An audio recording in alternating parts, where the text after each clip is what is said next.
All right, there we go. Hey. Let me know if you guys can hear me. StreamYard does kind of like to play with the volume a little bit.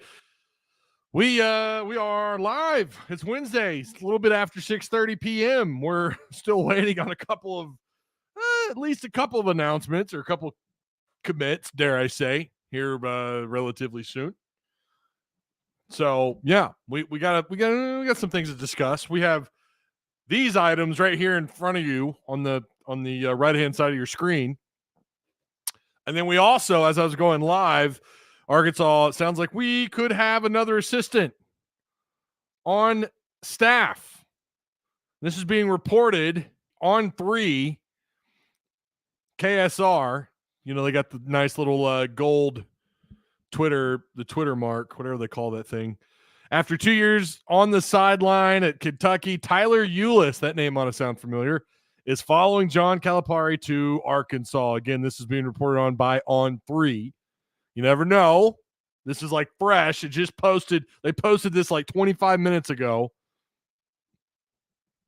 Just caught my attention. So, again, Tyler Ulis, if you're like, wait a minute. Wait, Tyler Ulis. Yep, Tyler Ulis, who played at Kentucky. He was a point guard, right? Automatically, that's your high IQ guy on the floor, right? Supposed to be. He was 5'10", 160 pounds when he played ball. He was drafted in the second round. This is according to his wiki page. He was drafted in the second round. That font is really small. He was a 34th overall pick. So, wow, he was right outside the first round, selected by the Phoenix Suns. Played for 4 years, and then, yeah. He's been around a little bit. But, yeah, for the last 2 years, he was an assistant. He joined Coach Cal at Kentucky in 2022. So it sounds like he's going to probably, I'm assuming, have the same responsibilities maybe. I don't know. But Tyler Ulis will be joining, according to On3, the Razorbacks to come on staff. He is 28 years old, by the way. All right. Hope you guys are doing well. Shout out to everybody in chat. Make sure you hit the like button, share the content, subscribe. If you're new here, we've jumped up once again. We're seeing a good little influx of people. That sounds like something John Calipari. That sounds like something he would say. It's an influx of players out of the portal. That's how we're doing things in Fayetteville. I haven't been working on any new Cal material, but I promise you it'll come. All right. Shout out to Patreon supporters. By the way, Patreon, if you're a Patreon supporter, listen, I'm doing the giveaway for these cards tonight. I'm sorry. I apologize. I meant to add that in the ping that you got in Discord. But these are the cards up. This tonight, baby. Collins, autographed for legendary status. This is for the yellow names. Joe Ferguson. That's the $8 crowd. And then the $4 crowd, you're looking at Kenny Hamlin. Former Arkansas player, Kenny Hamlin. Those are the cards tonight. We're going to give those away tonight. And I'm thinking about adding another. I'm thinking about doing another one. If we don't add another name for legendary tonight, we might do another night where we add for legendary status members where they get another shot at another card. So, yeah. All right. Megan, you're always I love that you're here. I love that you're legendary status, but yes, there are ads on YouTube. I apologize. Every time you come in here, did you not grow up in the 90s or the early 2000s when we had 2-minute long ads? We can't stand 30 seconds. Come on, Megan. Come on. Losing. There he is, unbiased. By the way, I am going to do a call-in. This is call-in. This is on StreamYard, so I'm gonna invite somebody. Anybody. Right there. How about that? There's the link. If you guys want to call in. Again, make sure you like, share, subscribe. Shout out to the sponsors. This is not possible without Patreon supporters, rather, plural. There's more than one of you. But also, I'm able to do what I do thanks to direct service overhead. By the way, they have a new, what do you call those little code things? QR code? Is that what they call it? Anyways, if you go to Discord, it's right there. You literally can just take a snapshot. I mean, I don't know. I mean, it's great. I'm glad that Travis is doing that. But like, aren't you, when you're looking at your phone, how do you do that? When you're already looking at your phone, how do you scan the QR code? It's a good idea though. These QR codes are taking over. Travis is a savvy businessman. He knows what's up. So direct service overhead, better than best results, quality parts, affordable outcomes, free estimates, same day services. He's going to listen to this later. He's going to be like, why you got to call me out, bro?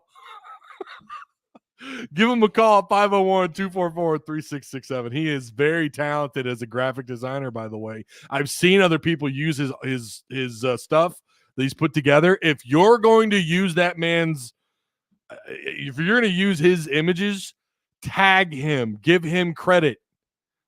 I know what that's like to put something out there and someone just take it and not even give you credit. And this dude is putting together, I don't know, I think it's art. He's not juggling balls. I think it's art. They're not even going to give the man credit. So again, that's direct service overhead, 501-244-3667. And also shout out to Wes over at Insurance Max. Business, personal, life and health insurance, retirement, and they got you. They got you. They cover all four corners of our glorious state, the natural state of Arkansas. Their link is provided for you down below. Give Wes a call. Tell him Tuss Talk with Ty sent you. All right. We got, oh, yep. Oh, here we go. Yeah. Unbiased Brim. What's up? Good evening, Ty. How out thou? I'm doing pretty good, man. I'm really happy that Kentucky fans are all up in their feelings. Yeah, they're gonna stay in the feelings. It's gonna be a year-round thing here. I mean, again, I've talked to some phenomenal Kentucky fans, though. So all those Kentucky fans that have been gracious, conducting themselves with the blue blood class that they should, salute to them, because they are those the good fans have been really good, but the bad ones has been really bad. I had one tell me to suck his big blue, you know what? And he's on my post. He's on my. I'm telling you, they keep coming for me. Oh, he can't coach. Okay, and the thing that gets to me is these guys are entitled Frankfurters. They are ridiculous. They're overly entitled. They are very, very. I'm trying to figure out the word for it, but they're going to get a rude awakening the way they're conducting themselves right now, because if they just focused on what Mark Pope got going on, the team that they're building, because their team is not bad. I'm not going to sit here and try to trash their team and say it's trash. It's not a trash team. Yeah, it's legit. It's pretty good. It's a respectable squad. Yeah. But the thing is, though, these guys are in here, and I mean, I had to tell them, I'm like, Bill Self went 14 years in between championships. In between that time, he had 9 first and second round exits. Jay Wright, before he won the 2 out of 3, he went 5 years with 2 first round exits, 2 second round exits, and missing the tournament. That's almost exactly like Calipari's last 5 years outside of the COVID. And that COVID year, Kentucky team was phenomenal. So these guys are jumping overboard for a Hall of Fame coach. And he can't coach. Every coach has deficiencies. Don't get it twisted. Every coach has. No one's a perfect coach, and that's why having the right assistants sometimes help. And they've been going at us about, the assistants don't do anything. They don't. Stop telling me about your feelings about Cal and go celebrate Coach Pope. That's what I want them to do. Leave me alone and go celebrate your guy, because I'm not worried about your guy and your team. You can't post anything about Arkansas basketball without them getting involved. And I mean, I get it. Twitter's open. I'm not crying about it. I mean, whatever. It's kind of funny to me. No deal. But they're bringing. They were butthurt about Kenny Payne coming over. Like, oh great, now you get Kenny Payne. Well, Kenny Payne, he's not going to do nothing. Well, that's funny. The last time Cal went on a nice little run there, he had Kenny Payne on staff. In fact, he won a national title with Kenny Payne on staff. So. I get why they're upset. They're seeing Arkansas fans would probably be a little butthurt too if all these, Arkansas commits and transfers and coaching staff all followed, Muss, right? Let's say they all went to Muss. That's not happening here, but But Ty, says a we lot didn't about push Coach Mush. Cal. We didn't push Mush out. Mush made a decision to leave, and he Right. was actively looking to leave. We didn't want him to go. Now there was a small fragment, maybe a 4 or 5% of the fan base, they kind of seen through some of the mistakes that Musk and some of the ways he operated, and was calling them on it for years, and they turned out to be correct. And I can't bash him for it, but at the time we were winning, so I'm not concerned about that. The deficiencies don't matter as much when your success is on that level, Right. but. We're not. I understand this is in the same conference and all that, but they pushed him out.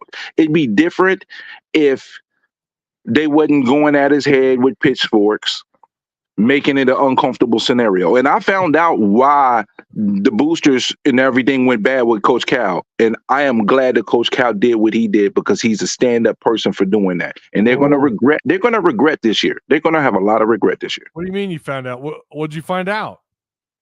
Okay, there was 2 scenarios that happened in regards to boosters. There was a political situation and circumstances where they were using what was the center's name? They was trying to use him for political purposes. Was it Rand Paul? Maybe. No, the center. No, not Rand Paul. It was I'm talking about the center. There was a player of the year. Center. Okay. The Sheetway. Okay, I thought you said senator. No. But a senator is involved, though. A public figure is involved, and they were trying to use him for political purposes.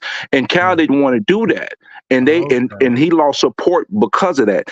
And then the whole situation where the killing, some of the police killings that were happening, the players wanted to take a knee, and Cal was like, well, you know what? I got to stand by you guys. I'll take the knee with you because I don't want you to get the brunt of the issue. So he lost support on both of those fronts because of those situations. He looked out for his players. He's truly a player's first coach. And as much as I want my team to be successful, win as many championships, I want a coach that's going to take care of his players the best way he possibly can and look out for their best interests. Because at the end of the day, that's their goal as a professional. Yes, I want championships as a fan, but this is their livelihood. This is what is going to take care of their families. So I am very happy with a coach that will take care of the players. And he lost support because of that. What was the other scenario? The other scenario, the one was where he took the knee on the national anthem with his players. His players wanted to do it, and he's like, I can't just let y'all guys do this. I have to join you guys because I don't want you to catch the brunt of the heat. Okay, so he did it with them, and he caught the heat for it. So the 2 was some political figure wanted to use one of his players, and he said no. And then the other issue was the taking the knee back in whatever. And those 2 things really hurt. Right? It really hurt the boosters and the support that he was getting within the university. I could see that. I mean, Kentucky is in the South. It's a red state. I could see there being a little bit of pull or a little bit of absolutely. Big donors not really liking that. I mean, whatever. I'm not going to get political here, but I appreciate that he's a player's coach. I mean, I'll say that, and we know that he is. He has a very very long history of being a player's coach. His former players will tell you that. Even the ones that didn't work out, not just the stars, but even you're seeing guys come out of the woodwork to come out and support him, former players. So, that's interesting. I didn't know that. I didn't know that. I'd be digging, man, because I had no choice but to, because they were so ferocious on their attacks.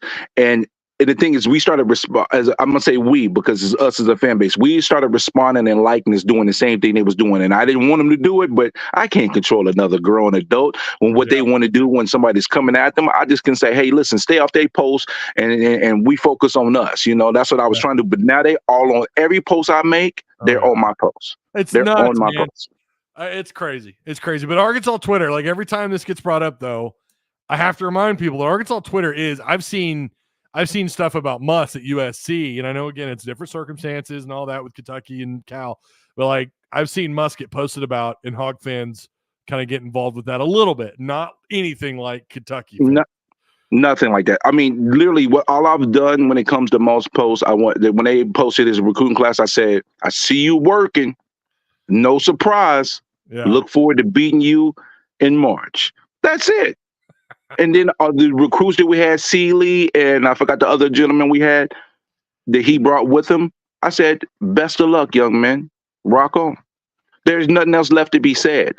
I was upset with Mutz on how he left, but he went home, and the good outweighed the bad.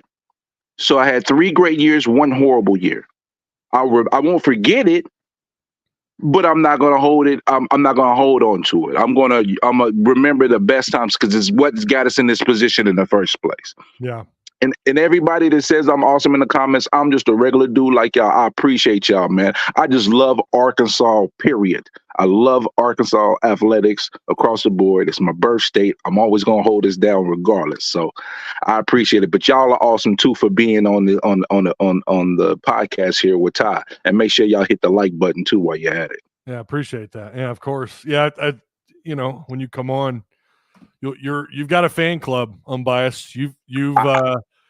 And what's great is too, I still see that Cal video of him reacting to your video. I still see that come around every little bit, and it's like, I know that guy. I know who's responsible for that. Exactly what I wanted to happen happened. I'm very thankful for it. I ain't doing this to try to, because Twitter don't pay money to post. I just want us to be aware of everything that's going on, doing my best as a fan and an informed fan, and supporting, the Coach Cal, and the things that he is trying to accomplish in Arkansas. Give him the best landing ground possible. He has his deficiencies, but I don't care right now. Yeah. We'll deal with that when the games are being played. Yeah. Appreciate the I hit 6K. Oh, nice. I hit it like a couple months ago, I think. But yeah, appreciate that. I want to be real with you. It's subscriber count is I'm obsessed with just there's certain analytics I look at, and subscriber count is just not one of them. But I do appreciate that. Thank you, Camo. Camo's been an OG. He's come around for a while. Listen to this. I love this. He can't coach, but you paid him 15 years. Who's dumb? Thank you. Dean Smith was a coach in North Carolina for 37 years and only won 2 chips, bro. It's not easy to win a chip. It's a luck of the bounce sometimes. And he only had 1 losing season at Kentucky. 1. You don't know what you have till it's gone. Pope is going to run into some struggles, and I'm going to watch the Kentucky fan base melt. They're going to melt. They're going to go through it this year, and I can't wait. It does. I know they're doing really well, and it's not fair to say, well, there's their next Pelfrey. But it's like Pelfrey, we didn't have the portal back then, and I do think Pelfrey on some level might have been a decent coach at the right job. Arkansas was too big of a job. This feels like Kentucky's too big of a job for Pope. Even though I know he's killing it in the portal. I know he's going to do well with high school recruiting and everything, but I don't know. Going from BYU, maybe I'm wrong, but I feel like this is too big of a job for him. Like it can work. It can work out for him, especially with the boosters and the AD support for him. But the fan base, you think we're crucial? Oh no, they're a whole different level of crucial. Let them have a 18-16 season next year, and we'll see what happens. The patience will get thin. They'll have some fans that are sensible because they do have sensible fans, and they have dumb fans just like we do. We have fans that are ridiculous too. It's not a surprise. Every fan base has it. Yeah. But if he struggles. Oh man! Don't let him struggle for 2 years. Oh no! Tell me really quick. What do you think of this new addition to the coaching staff? Very, very, very good. Actually, he is a brain trust. He is a person that helps create what we see on the floor.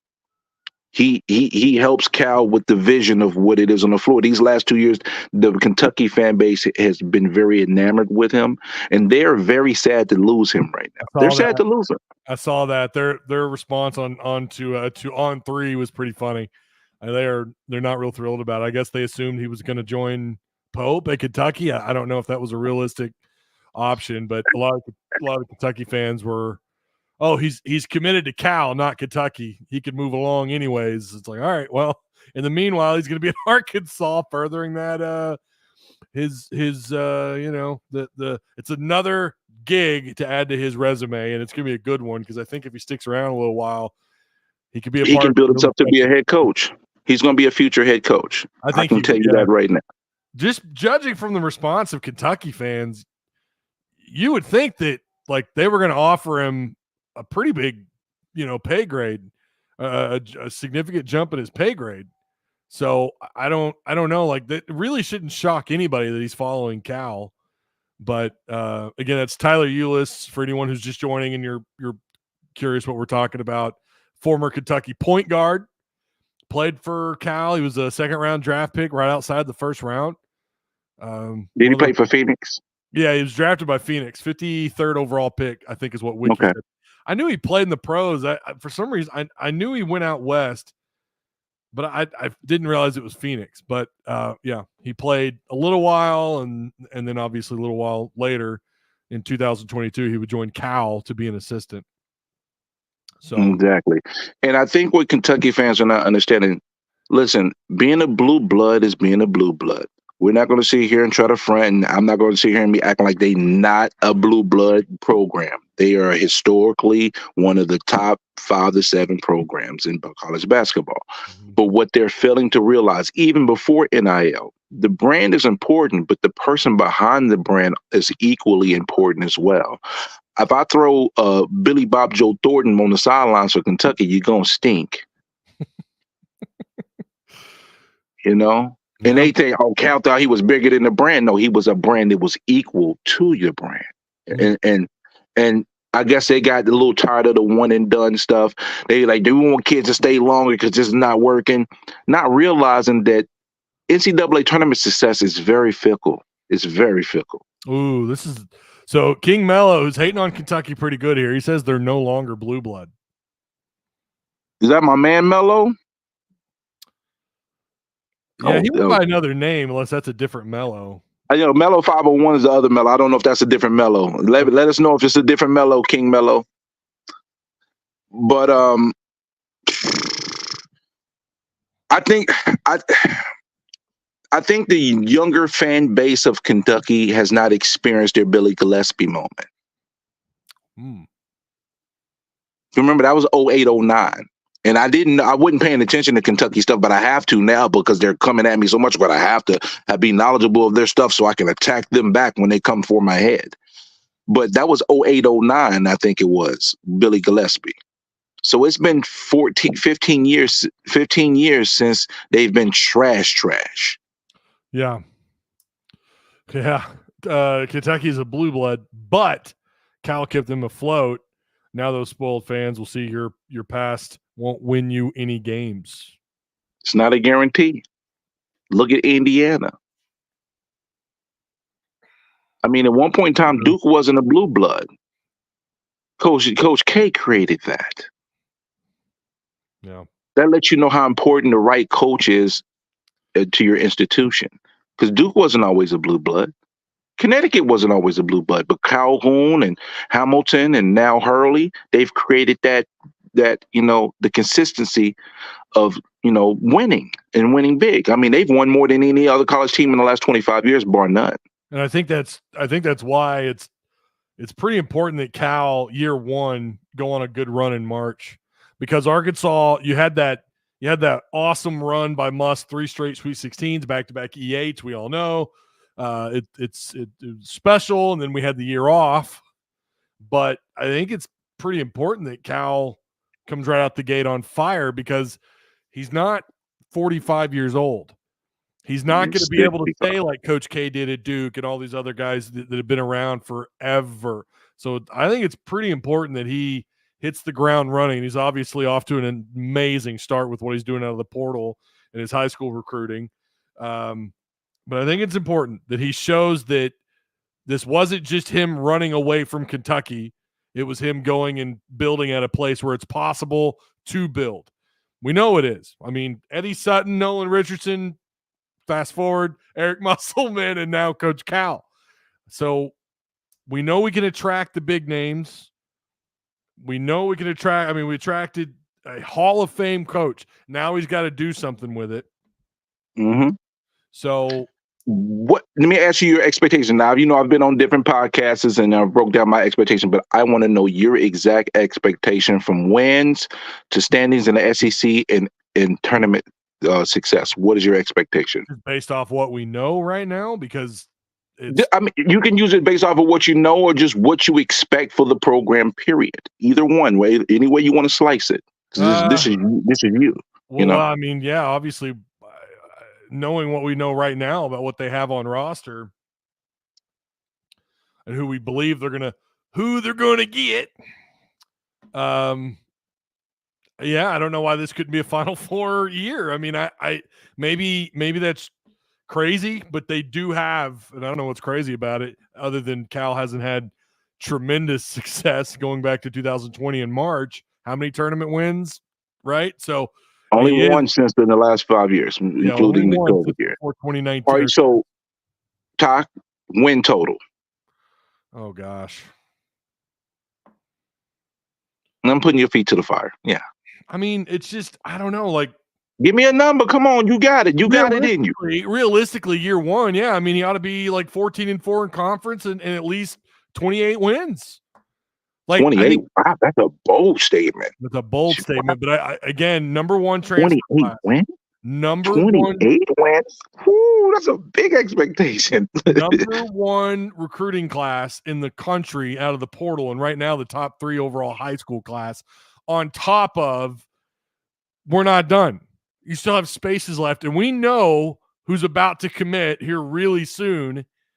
You've got at least, I think they've already got a point guard on roster, and they're about to add someone who could play another tweener who could play the 1, 2, maybe the 3, depending on, again, what Cal does systematically.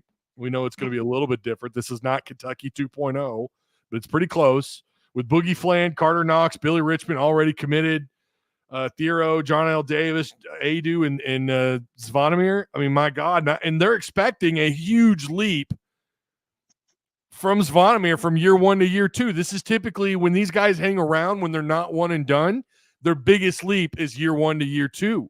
Now, it's not fair. It's not fair to generalize. He's definitely going to have a leap because you got to remember, he didn't start till January. January, and I guess he was dealing with some injuries. Yeah, I can't remember if it was back or foot, but he was doing some little nagging things. Yeah, kind of slowing down a little bit. But you have a mean expectation. I'm gonna tell you mine. Mine was 23 wins, top 4 in the SEC, and a Sweet 16 berth. That's the bottom for me, based on what we have currently. Yeah, I'm just gonna say it. I think, given how I believe this roster is gonna fill out, I hear Kentucky fans. I've got one who DM'd me a little while back. He said he's just building Kentucky 2.0. You guys are not going to advance in March. Listen, this is different. This is just different. And by the way, the entire roster is not going to be Kentucky. I mean, you've already got John L. freaking Davis, Adu, and on top of these transfers, we know they're going to grab some more guys that are not from Kentucky.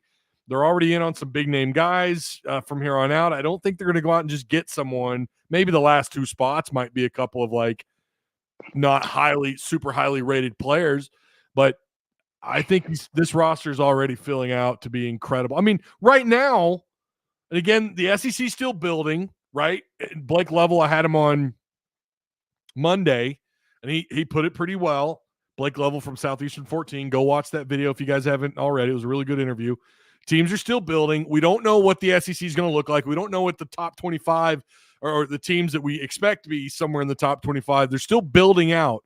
But Arkansas right now, as it stands, already has one of the most talented rosters in all of college basketball based on just kind of what we know. So, I don't know. Why would you take a roster like that and then just say, nah, I don't know that they're even going to make it beyond first or second round? I don't know. Other than the fact that what he's done the last few years, and I agree that is something that we have to take into consideration. I just think he's building something special. There's so much momentum here. Whereas what was it the last several years at Kentucky? He was getting all kind of hate. He wasn't allowed to lose any unexpected games. It was a different kind of feel. the guy was stepping on landmines over here, or over there. Here, it's going to be different. Here, there's all this momentum pushing him. I just feel like it's going to be, I think it's going to be a special year. But I think so too, Ty. Two things though, Ty. You got to build out. Even if it's Kentucky 2, if it's Kentucky 2.0. Last time I checked, the first 10 years he went to 6 Final Fours. Yeah. So Kentucky 2.0 don't necessarily mean he's not going to be successful. Again, sometimes it's the bounce of the ball, the guy with the hot hand. It's a game of, it's a make or miss league. It's a make or miss. Yeah. Now, in regards to the players that are available, there's 4 that's on my radar heavy. I hope we can land 2 of them. One of them, Wagner, Pryor, Hawkins, and Poplar. Pryor is, oh my gosh. Whoo, they get Pryor. Son, that dude. Oh, I like Hawkins a lot too. I tweeted at him today. I told him, I said, listen, I know you look at the test to go pro, and that's the goal. But if you decide to come back to college, we're pretty big time on the Hogs, and you're a big time player. It sounds like a perfect match. Mm-hmm. See you soon, Woo Big Suey. So I think that he's only going to field probably 11. He's only going to only have 11 scholarship players. I'll tell you that right now. 10 or 11 is going to be his max. Yeah, I don't think he's not going to have 13 scholarship players, because too many players on the team is going to mean players is going to want to get PT and may not get PT. So we got 7. So anticipate 3 more guys coming on. And that might be it. Yeah, that's what I'm talking about. DJ KPB. We are red blood. I've been saying that for years. We're red blood. Louisville actually fits that category too. We're red bloods, not blue bloods. We're red bloods. I got to argue with this though, Philip. Nolan at the end was struggling. So I think their hand was kind of forced in the way that Nolan was dealing with the media. I remember all that. I was in junior high school. I hated to see that meltdown. They didn't have the best thing on the table was for those 2 parties to separate, for Nolan to, and I hated it because he is my all-time favorite coach ever to be on campus. It was sad when they finally did it. It was a different scenario. It wasn't like Houston Nutt would be a good example of, they thought they could do better than 8 wins a year. Of course, they fired Houston after they just, after Darren McFadden, Felix, Peyton Hillis, they'd won 18 games those prior 2 years, and we thought we could do bigger and better. And to be fair, they kind of did when they got Petrino. We underachieved a little bit. We did underachieve a little bit with those teams. Those teams, we should have had, a 1-loss season with those teams. We did underachieve to some degree. But again, sometimes you think the grass is greener and it ain't always green. Sometimes there's a bunch of tumbleweeds. Yeah. All right, let's move on to the other bit here. Where is it? Where's my scrolling down here? I wanted to talk about baseball here really quick. D1 baseball put out their projected field of 64. I don't know if you got a chance to see this, Prim, but they've got Arkansas as the 5th overall national seed. Makes sense. With Texas, St. John's, and U of A-LR in the Fayetteville region, paired up with Starkville, the Starkville region, which obviously is going to be Mississippi State at the 12 seed. It is lightning pretty good here. So if I all of a sudden disappear, just know that power probably got shut off. But Oklahoma State is in that region as well, Louisiana Tech and Samford. So that's who you'd be paired with according to D1. And we know D1 probably one of the more accurate of all the baseball sites. But Texas, St. John's, and U of A-LR, honestly, I don't know much about St. John's. I know Little Rock's pretty good, but I'm okay with this. I mean, they're all going to be tough. We could sit here and debate like what's going on, with the Clemson region. They've got Oregon, Coastal Carolina, and Sacred Heart all in that one region, in the Clemson in their bracket. Knoxville's got the Knoxville region at the number 3 seed for Tennessee. They got UConn, Virginia Tech, and Niagara. They're paired up with Athens, the Athens region, Georgia, Wake Forest, Southern Miss, and Austin Peay. That's a pretty tough set of teams. Southern Miss actually is a pretty good baseball school. Yeah, they're not too bad. Yeah, they're not a bad baseball school at all. But yeah, the number 1 overall seed, they've got Kentucky as the number 1 overall seed, which is interesting. It's not A&M. It's not Tennessee. They've got Kentucky. I would probably give it to Kentucky too, because in all honesty, Kentucky has the best record in the SEC right now. Right. Yeah, they do. Are we tied with A&M, or are we still up a game? Oh, I wish you hadn't asked me that. I think we tied because we lost 2 out of 3, and I think they did they win 2 out of 3 in their series, or did they lose 2 out of 3? They lost 2 out of 3. A&M lost. So I think they lost 2 out of 3. Arkansas still got a game on them, right? Let's see. I'm gonna find out right now. Look it up. Look it up. Yeah, I got it on my bookmarks. So a quick pop up. I've got 500 tags up right now on my, but I don't have 500. I'm kidding. It's 1, 2, 3, 4, 5, 6, 7, 8, 9, 10, 11, 12. Okay, 13, so 15. I got 15. Yep. Arkansas is still up a game. Up a game. That's right. Eagle says we're up 2 games, but I think it's 1. Maybe it's 1. A&M is 16-8. We're 17-7. Okay. They're tied with Tennessee with the same record, and Kentucky is 18-6. There you go. So Arkansas's got Mississippi State this weekend. They're on a little bit of a roll. They're playing pretty good ball, but here's the thing. They're not so good on the road. They're not a great hitting club. They're pretty good pitching. If you look at all the SEC numbers, they're kind of are they third in SEC pitching? They are, well, depending on what stat you're looking at, they are let's see. Earned run average, they're 4th. They're at 4.16 as a team. Their ERA, Arkansas, of course, number 1, as they have been all year long. 3.36 is Arkansas's ERA. Tennessee and A&M are on their heels, though. Tennessee's pitching has come around a little bit lately. Apparently, I swear they're further down this list. But and we were at it 2 something. So the last couple series has raised our earned run average up to 3 something, because we were in the 2s. Yeah, they're pitching. We were at 253 at one point. It was pretty freaking low. I know that. Tennessee, I swear, was at the 4, somewhere in the 4s. But anyways, they're 3.82 now. A&M's 3.89. Mississippi State's 4.16. If you look at opposing batting average, Arkansas is at 207, Kentucky 230, A&M 232, Mississippi State also at 232. So yeah, but they're pretty. If you look at their offensive numbers, they're average. They're middle of the road across the screen. So I kind of expect this weekend to be low scoring. But I say that. How often do we talk about defensive teams, whether it be football or basketball, and they play and it ends up being a slugfest offensively? So who knows? But I would wager that none of these games get above 12 total runs in each game. I would almost wager that. I would almost bet that, because neither of these teams are too good. Although, to be fair, Mississippi State has done better lately. They've climbed the ranks a little bit, and I think their offense has gotten a little bit better. Their pitching, though, has also been pretty legit. It's pretty good. So just looking at the overall numbers, we just need timely hitting, man. That's the thing with us. We need to be timely with the hitting. Well, just hit at all would be lovely. I've been saying this for weeks. Their offense, actually longer than that, their offense is lacking big time. And we thought we were in for a year where we would actually have a great bullpen. I don't know that anyone thought it'd be this great, although lately, again, yes, it's been down, but overall it's been spectacular.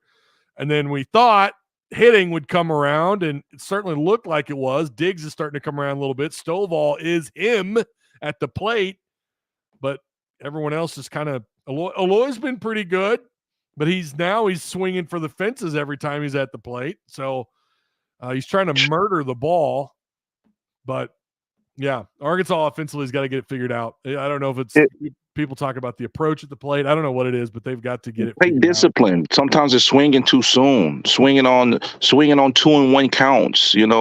Swinging at the first pitch. The key for our offense is patience at the plate, getting pitchers deep into the count.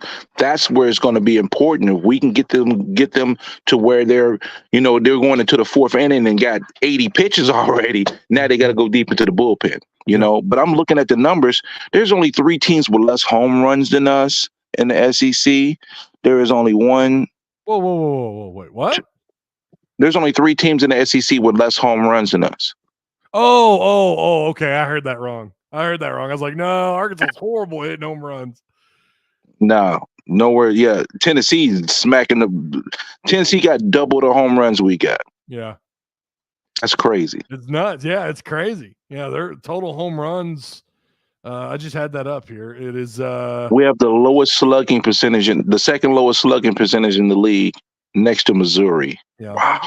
And I've got people trying to tell me Arkansas is an okay hitting team several weeks ago, and I said, "Are you sure about that?" Because we're a little below average. The numbers argue differently. Yeah, they've got 64 total home runs, with Tennessee with 127. What are we talking about? Arkansas, and that's the thing. Like that, you feel like that's what they try to do every time they're at the plate. They're trying to knock them all out of the park.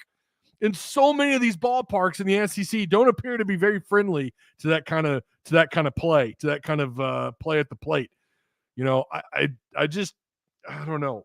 They are. It's embarrassing how bad they are. However, Florida's last title run, they were one of the bottom 4. Now, to be honest, I tried looking this up and it was really hard to find. I couldn't find it, but I have to take someone's word for it.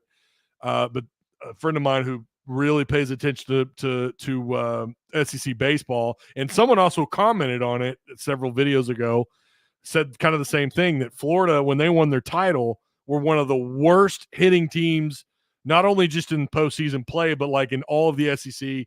They were bottom like 75 in total team batting average. And they got hot at the right time in Omaha, and they won it all. And apparently they won it all even with pretty average hitting. Yeah, it's the quality of your bullpen. Quality depth matters, baby. Not just at football, not just at basketball, but baseball as well. Quality depth matters. And to have those guys coming out of the bullpen like Arkansas does, or has before, I think they're in pretty good shape. We'll have to wait and see where they end up going. So yeah. I'm so ready for postseason college baseball, though. 2 different seasons. There's the regular season, and then there's postseason college baseball. It's a whole completely different, man.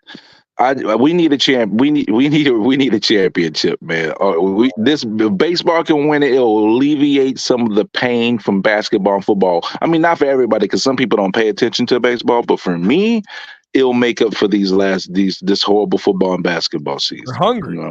Everybody's hungry. Everyone wants that hardware. You know, they want the parade down Dixon Street, which I fully think they would get if they won a national title in baseball. Oh yeah, so, absolutely. What'd you think of Monte Harrison, the former MLB outfielder, coming to be a Razorback, going to go play wide receiver for the Hogs? Okay, so I left it alone. I just shook my head at first because. Okay, I want to hear this. Veteran leadership or a veteran presence is important. I'll give that. I will say that is true. Okay. At the same token, we look kind of goofy, though. Why? I think we look a little goofy. Okay.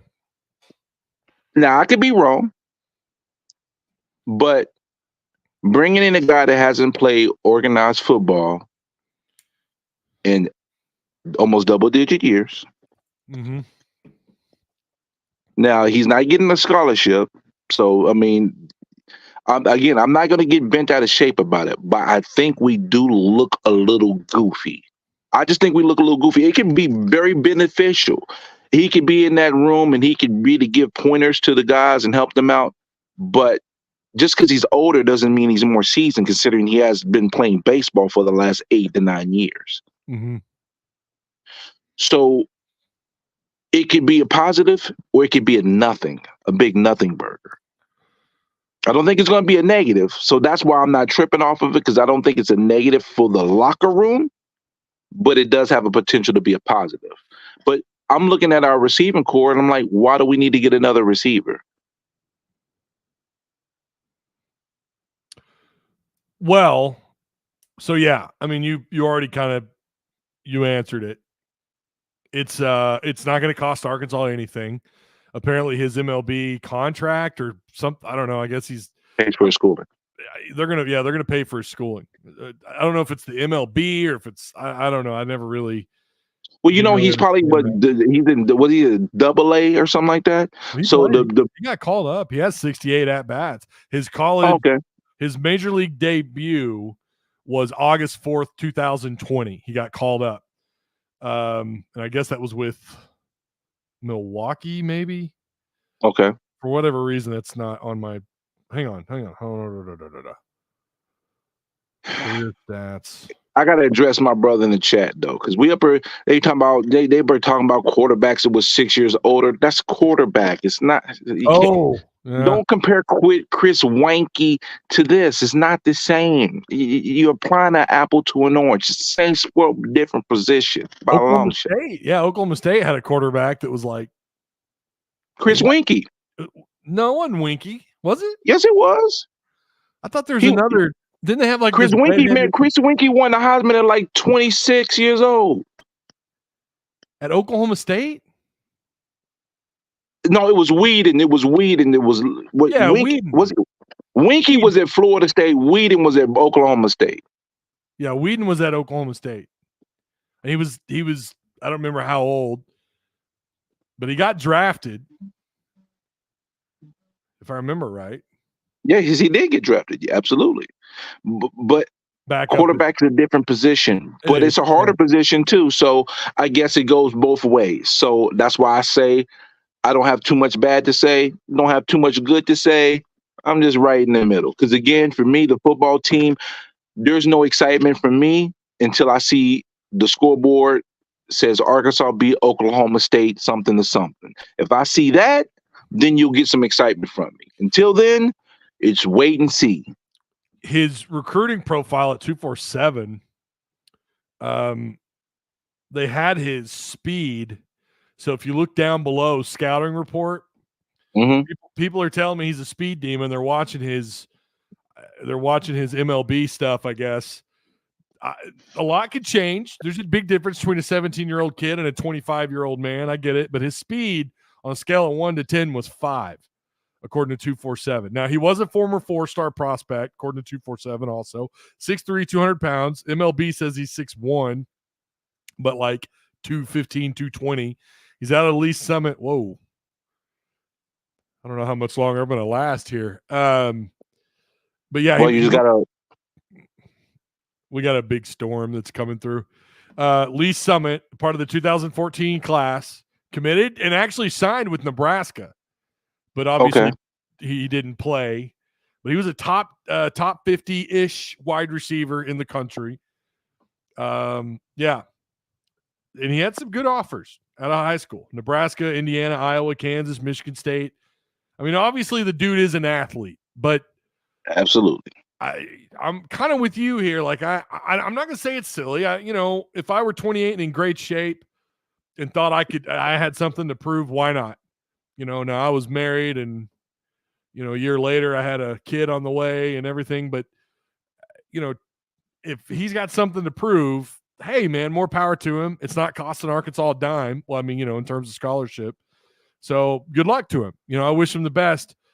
Maybe they need some older guys in that room, and he certainly, I think he'll be the oldest. Yeah, he's old. He'll be the oldest player on the team. He might be older than a coach. Yeah, he's probably older. I mean, you've got some young cats on the coaching staff, but yeah, he's.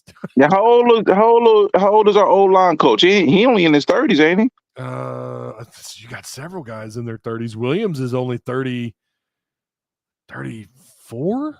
Is that right?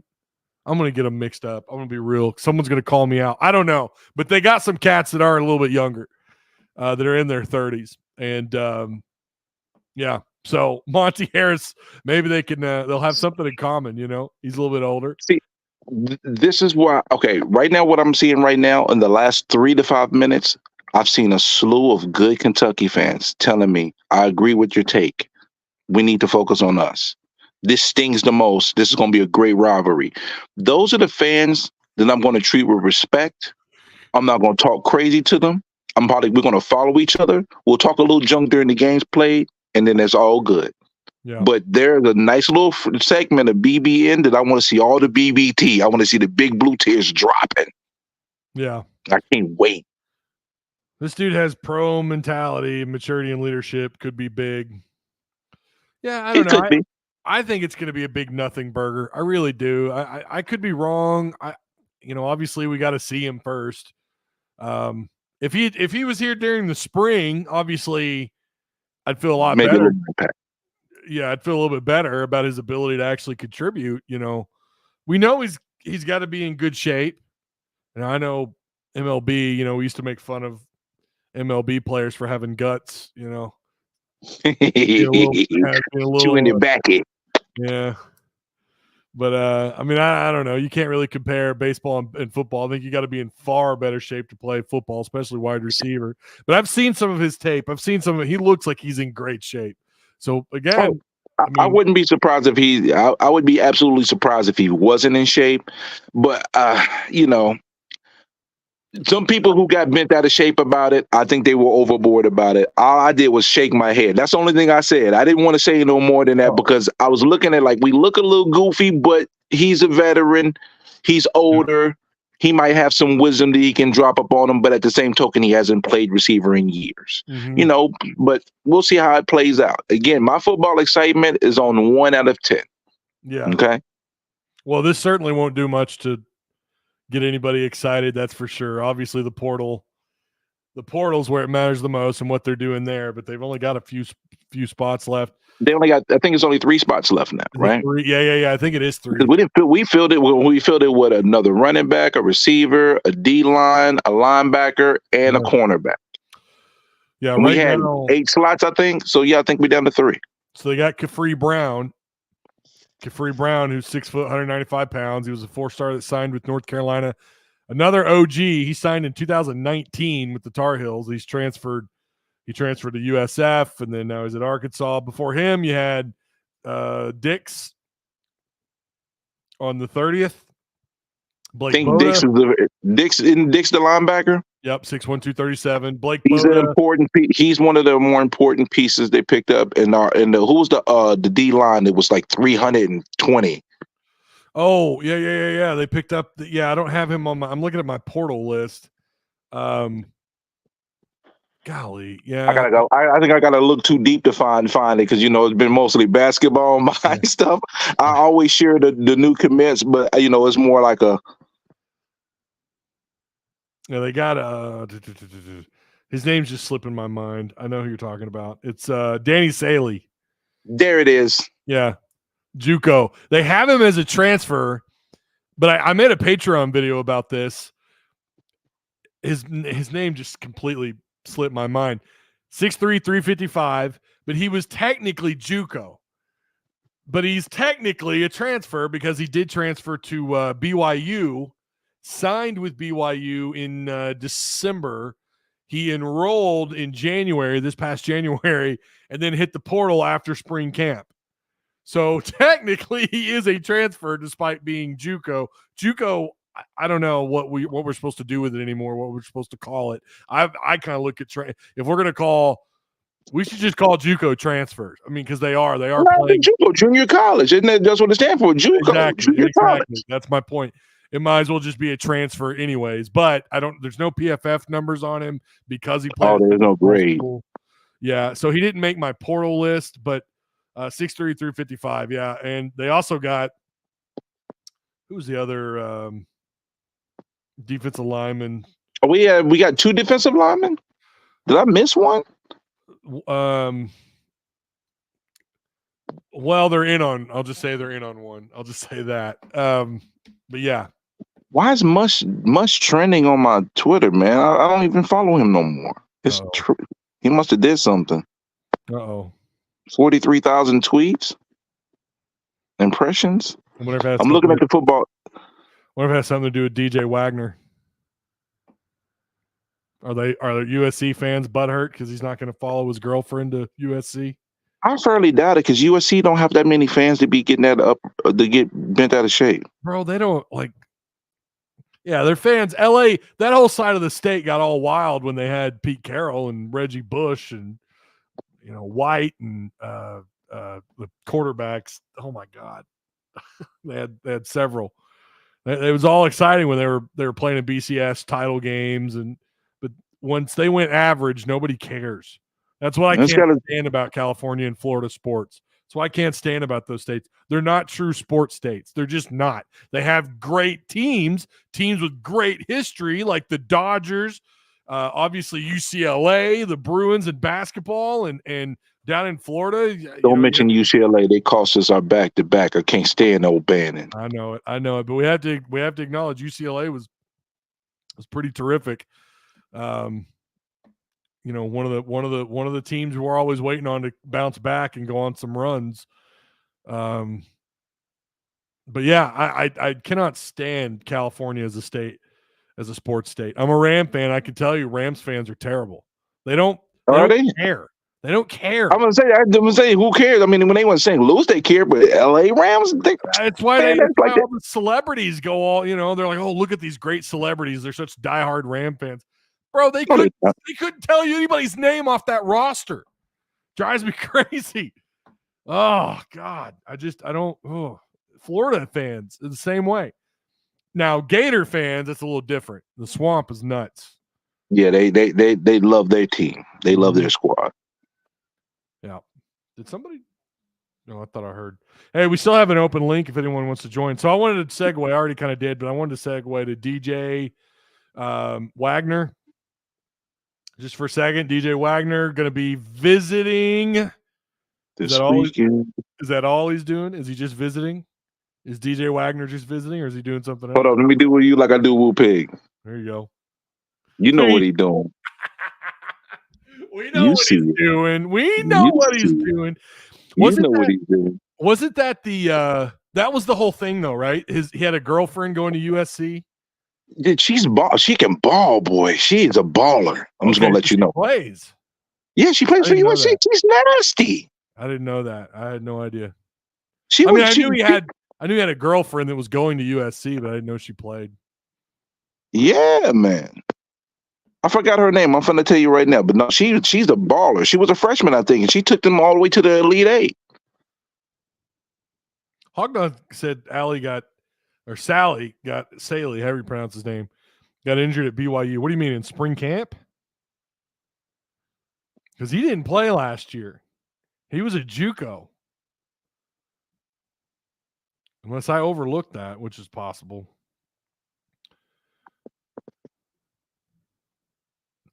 He just transferred to BYU. Really? He transferred and never played a snap? Yeah, no, he transferred. See, now I got to pull it up. Hold up. Where's his pull up his profile. And he did visit. He visited the 5th and then committed. Yeah, okay. So he in December 20th, he signed with BYU, and then January 15th of this year he enrolled. So I guess he's talking about him getting hurt at spring camp. Oh, okay. Okay. Oh, and just so you know, DJ Wagner's girlfriend is Juju Watkins. That's her name. So if you, I know you don't. I don't know if you watch women's basketball, but she's a baller. From what I had heard, and again, I don't know this to be facts, but based on things that's transpired, it may have been facts. When he went to USC, he wasn't overly impressed. He was potentially going there for her, period. Shocker. I don't think USC would have been in the question if she wasn't there. Yeah. But the fact that he hasn't committed, and then you got, Cal, he's visiting Cal, and then a couple another school. I think UNC was mentioned. I'm not sure. So there was another school that was mentioned. And plus, I think Mustin spent out his budget probably for the most part too. Because you think about it, Mustin almost hauled in. Well, I think he got almost a full roster. Oh, he's killing it. Yeah, we know how he works. He works quick. Yeah, so, he grabs his people and he keeps it moving. DJ Wagner, 6'3", 175, played at Kentucky last year. Considered a big-time combo guard. I think number 1 in the country. He had he's got 3 crystal balls. He got them all yesterday. So that's why he's in the title. I know someone's going to gripe about the title of the show being the last part of the show, but that's just the way it went. But got to hit him with the finisher, right? That's how you do it. You hit him with the finisher. Chris Fisher, of course, Connor Goodson over at Hog Sports, and Travis Branham all have given him crystal balls yesterday on the 7th. And it looks like he's going to be in town this weekend. I mean, I don't know. Someone texted me earlier, like, why hadn't he committed? I said, bro, he's going to be in town this weekend. We know how this is going to go. He's going to get here, and then we'll know something. But yeah, 6'3", 175, 5-star out of high school. What a get it would be, assuming Arkansas lands him. Yeah, I heard her, didn't know that was DJ Wagner's girl. So look at that. You got the that was the reason why he went to USC. But remember, he went to USC almost 2 weeks ago. You know, it's been a while since he was at USC, and I think if he was going to commit, it would have probably already happened. Well, we thought it was. Yeah. I don't think, but when I was told, he wasn't overly impressed with USC. Remember, they had stuff going on too at the same time. The whole stuff with with the protesting and all that happening. I think that was happening around the same time too. So it probably kind of murkied up the waters for him for his experience on campus as well. Yeah.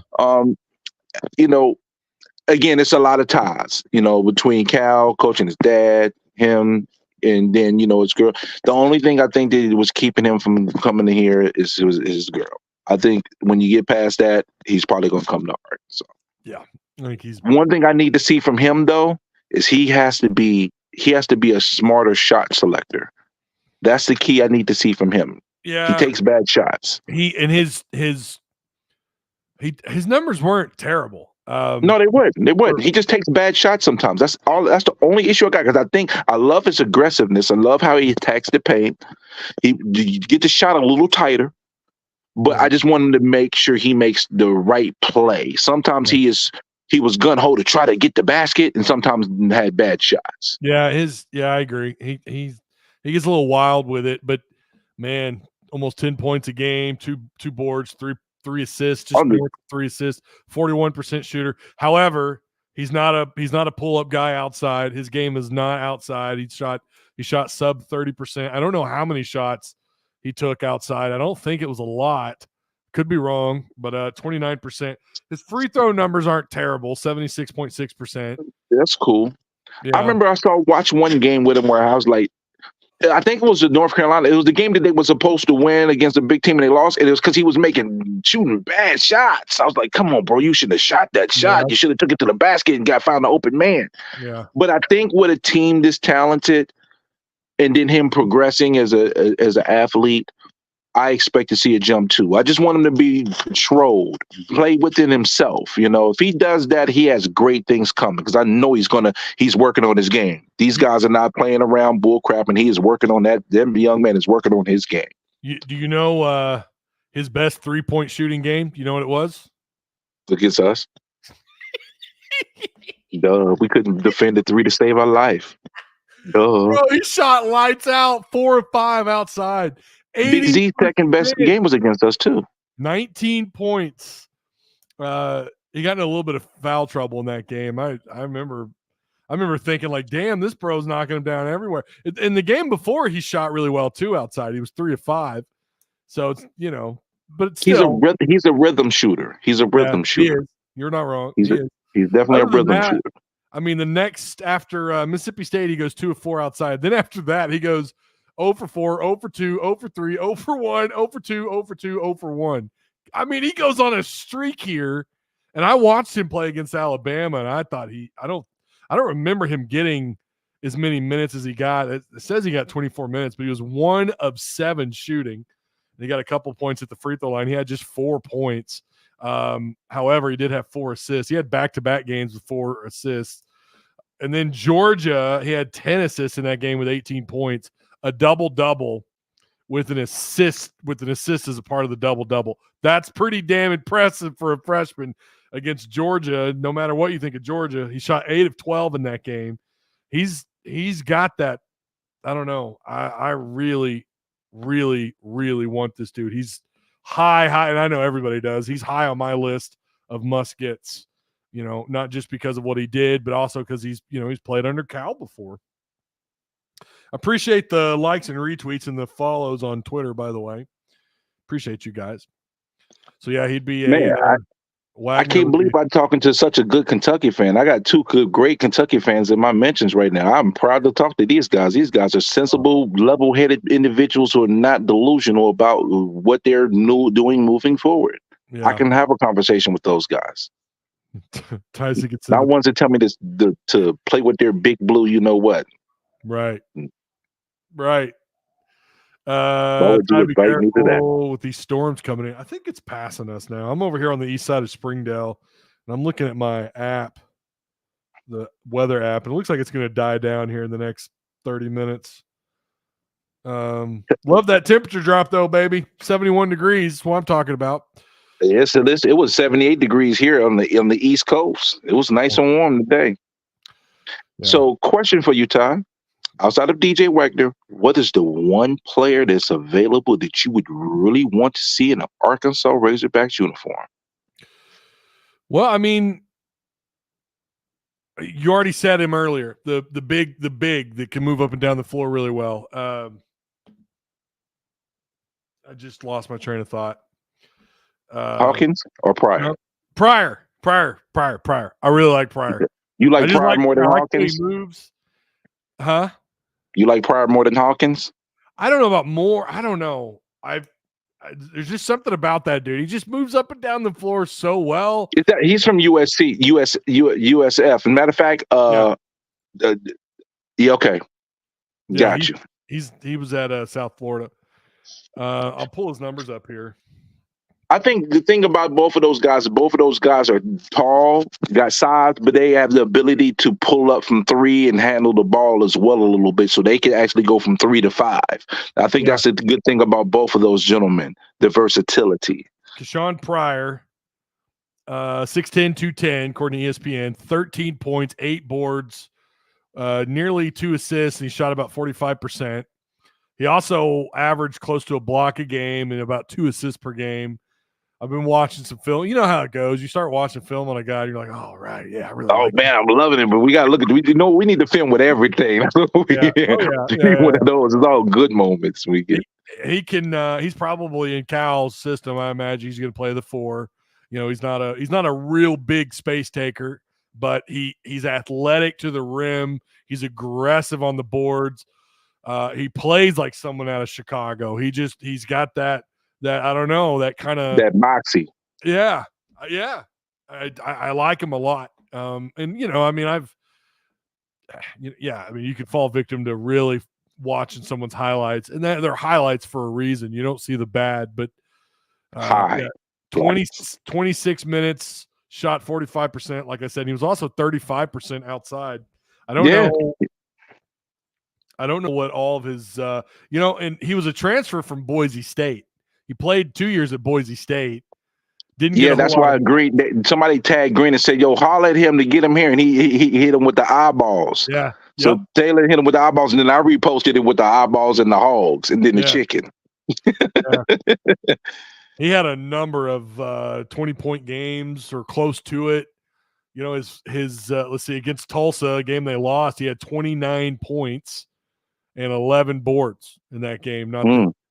But there was another game he went off. Where was it? Yeah, 29 points against Rice. I mean, 20, 25, 21, 29, 29. I mean, you know, and then he's close at 19, 16. He could score, and I think he'd be a nice little boost around the post, getting some buckets. I like him a lot. You know, he stands out. So you're all in on Hawkins, though, right? Either one. I like both of them really well. It's just that I think Hawkins' versatility, I think he's always played out of position. He's a super senior, right? He's a 5th year. I think so. Matter of fact, his name, he's testing the waters right now, you know, in the draft. Yeah, I'm trying to remember his. I don't have. But the rumor is that he's going to come back to college. I know he's similar size, a little bit more weight. He's like 6'10", 230 or something.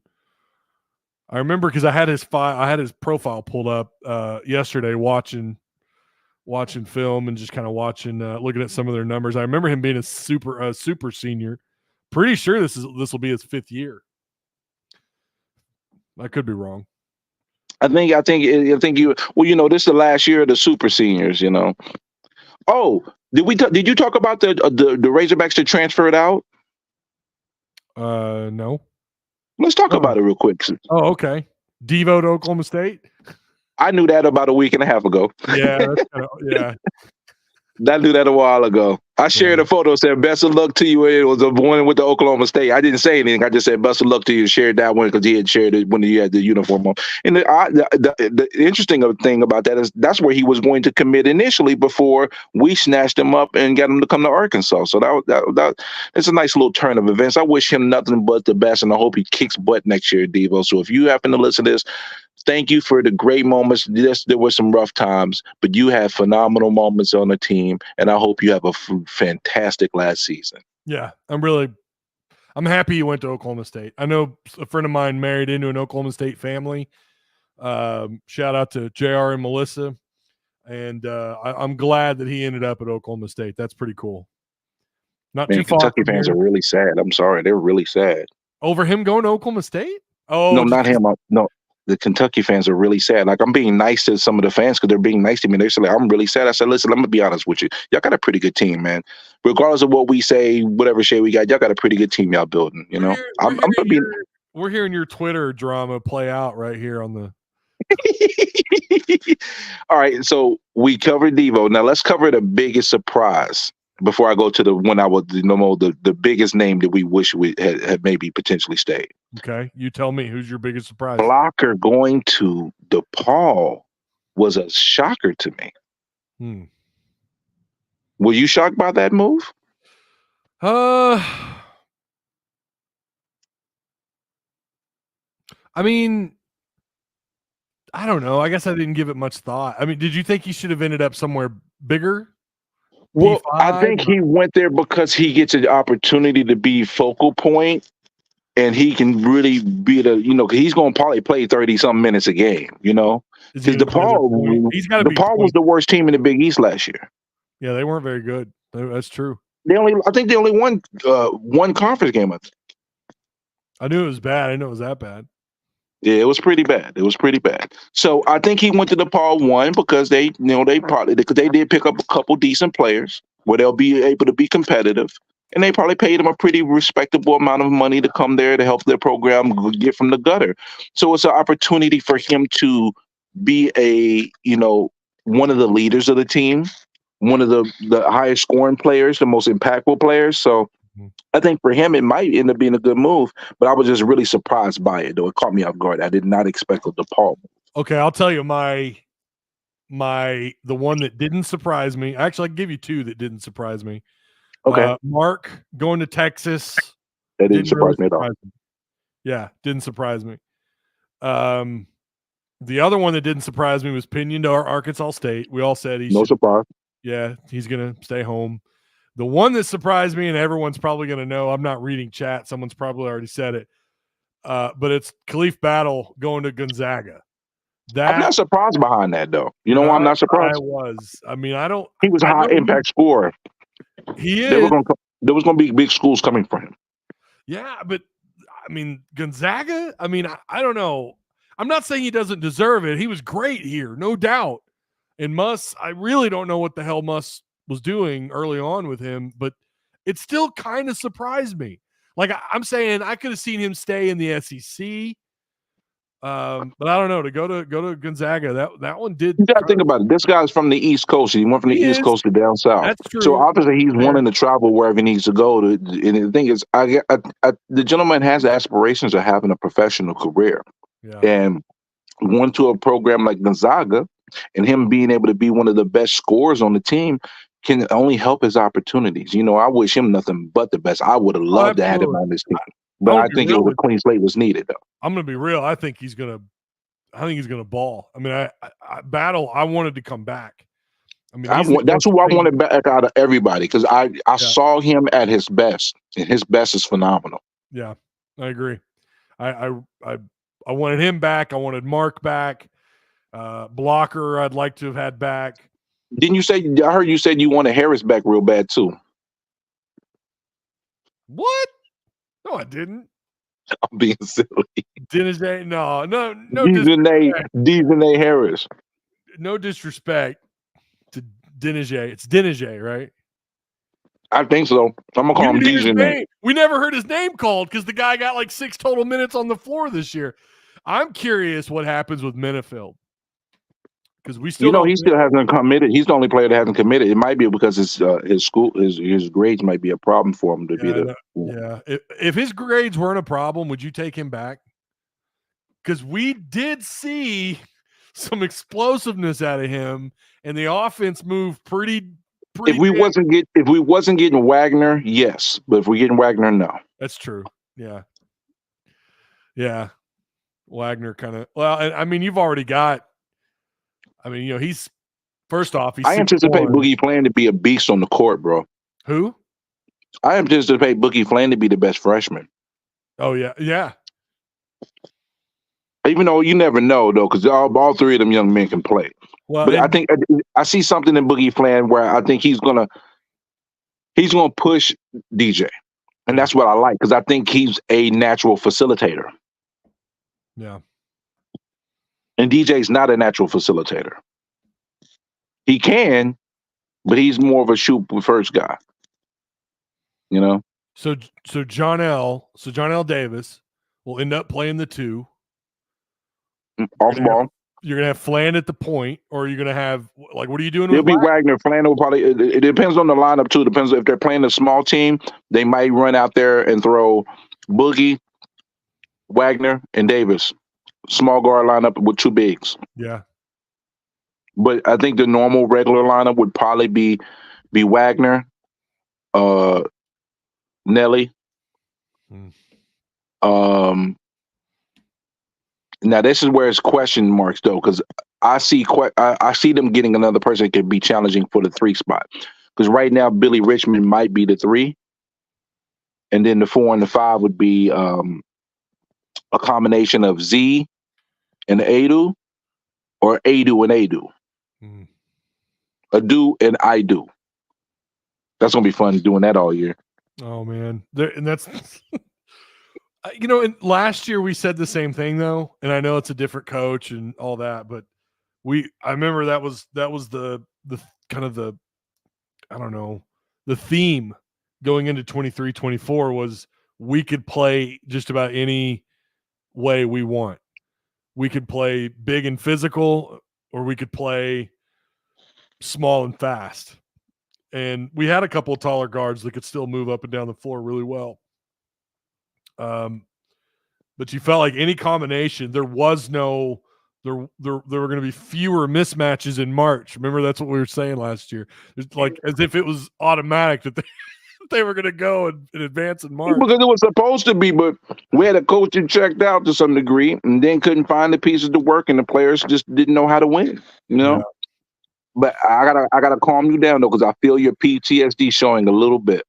No. I was just saying, I'm not. But I'm just saying that as an example, we thought we could do this and that. These 2 are similar so far, and with what we believe this roster is going to look like. This is a good question. Anthony Easton wants to know: is Pryor leaning Arkansas? We don't know yet. He is visiting though, right? Isn't he visiting? Is that the freshman? I mean, is that the 25 commit? Oh, I'm bugging. No. Keyshawn Pryor, South Florida. Oh yeah. I swear I thought I read he was lining up visits.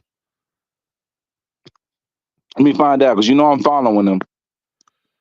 Maybe some of the guys they leave a mark on me where I continue to follow them afterwards, but sometimes we all have the certain players that really move us and makes us want to follow how they doing afterwards. Mm-hmm. Like Battle, I'm going to follow him. Mark, I'm not going to unfollow. There's a couple players I unfollow, because the energy I got, but let me see. I know UConn was involved in his I think UConn, Illinois, Arkansas. UConn's done. Illinois is in the game. Yeah, Illinois. Are they still in the game? Or are you reading? I wouldn't be surprised they're still in the game because remember they're losing Coleman. Yeah. Maybe he hasn't scheduled a. Man, I could have sworn I read that. Someone in chat. Does anyone know in chat? Is bro laying in bed eating ice cream? I'm not laying in bed.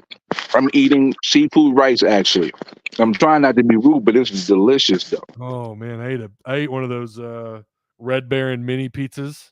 I say mini. They're like that big, you know? I haven't had one of those in a long time. The Supreme is fire. I take the sausage off though. I don't like sausage. I don't like hamburger. You don't like the school cafeteria sausages on it? No. Anything with them, they got those little seeds in them, you know? No, I'm out. I don't like those either. That's the school sausage. Mm-hmm, it is. I don't see anything about him visiting, but it's a lot of. I'm a little bit behind on his recruiting because I've been focused on the transfer portal for football the last. And by the way, if you're a Patreon supporter, I've been uploading that's been a change because I was uploading videos on Patreon and they weren't. I don't know what the traffic was. Patreon doesn't tell me. I could see reactions, but I can't see traffic. So now, if you're a Patreon supporter and you're in our Discord, in Tuss Talk Discord, if you look at the top left-hand side of the Discord, you'll see it says videos. I've been uploading videos on. I've got 2 so far. I'm working on a third one. I've also uploaded some shorts. I've not kept up with all of basketball. It moves so damn fast. It's moving crazy. It is. Louisville's in the hunt for him. I know that much. Okay, Louisville. I knew. Missouri was trying, but 0-19 don't get you too far. Yeah, but have you seen their class though? Yeah, that's cool. Damn. I mean, say what we want about Missouri, but they're kind of killing it right now. They're doing a pretty good They job. have a good class coming in, and hopefully they can help them, get to 500. Yeah. I was surprised they lost. I forgot they lost Jordan Butler. He went to South Carolina. They picked up Mark Mitchell. That was a big get. Kid out of Duke. Tony Perkins. Mark Mitchell's a great defensive player, but he's not offensive, though. He's not strong offensively. 6'9". And for some reason, I thought he was taller than 6'9". I was thinking he was 6'11" or 7 foot. Marquise Warwick, shooting guard. I don't even know what school he's from. Oh, Northern Kentucky. Okay. Jacob Cruz, I think. He's a 4-star transfer. I mean, all their transfers are 4 stars. I mean, I'm pretty sure they've got like a top 10 transfer class. Somebody said Louisville's getting used for a lot of NIL raises. I wouldn't necessarily say that. They did a pretty decent job considering how horrible they've been the last few years. They did a pretty good job so far. Yeah. Oh, John just posted the Discord link if you guys want to join. Patrick, yeah, we already talked about that at the top of the show at the very beginning. Tyler Ulis is on Cal Park coaching staff. Yep, that was. Yep. Prior's initial list was UConn, Illinois, Gonzaga, Louisville, Arizona, and Michigan. That was the original initial list. Y'all are hating on Blake Lovell. Blake Lovell. Because he always showed Dennis Gates love. Blake Lovell's my guy, though. Yeah. Blake know that Arkansas is what helped bring that channel up, though. We were the ones that pushed their channel early in the game for them. Well, they're good. Like Southeastern 14, that's my go-to for SEC basketball in general. If it's even Arkansas, I go and listen to what they have to say about Arkansas. And that's when I saw that, I was like, I got to get Blake on the show. And I've had him on, I don't know how many times, at least. Yeah, I checked him for everything, to be honest with you. Yeah, baseball, good. Basketball, football, they're solid across the board. Yeah, Southeastern 14 is a very fair. Mm-hmm. I've been going at Field of 68 because every title when it comes to Arkansas is a little slanted to the negative. So, and Goodman don't really like Cal like that. Yeah. And I've always felt like Arkansas national media-wise gets kind of shaded. So it's, I'm always got my odds peeled for that. I just told him to watch. Keep watching. Red Nasty says Pryor's 90% lean to Arkansas. Really, where is that? Where is this at? That's a good question. Red Nancy, you need to drop the link on this. I don't see this information, sir. If you're in our Discord, drop the link. I don't think you can post link in here, or if you just tell us where you're seeing that. But I did read on Twitter, someone had said they felt like he was a lean to Arkansas, but nothing was like concrete. So I try to watch after the guys with the gold check marks, or the guys that you trust. There's a lot of randos on Twitter lately that are making. Did you see the Chicken Man documentary by Trice? You shared it. Yeah, well, I commented in there. I got halfway through it and I haven't finished it, but I left little eyeballs. If you look at the top of Thrice's, is it Thrice or Trice? Thrice? I think it's Thrice. THRICE. No, it's TRICE. Oh, I thought it was Thrice. THRI. No H. No H. Oh shit, my bad. I don't know. I'm sorry. No worries. I'd never even heard of the channel. No disrespect. You know what's so crazy? I heard of the channel, but I never subscribed because I watched some of his other documentaries. I'm like, oh, I heard of this gentleman. And I went and watched a couple more, and I was like, okay, yeah, he's good. He does a good job. Oh, yeah. It's like watching a Netflix documentary. I mean, it is really good. The dude's talented. Yeah, and he should have had an interview with you in it, though. I'm just saying. He should have had an interview with you in it, though. Oh, yeah. Yeah, I've had the longest running independent.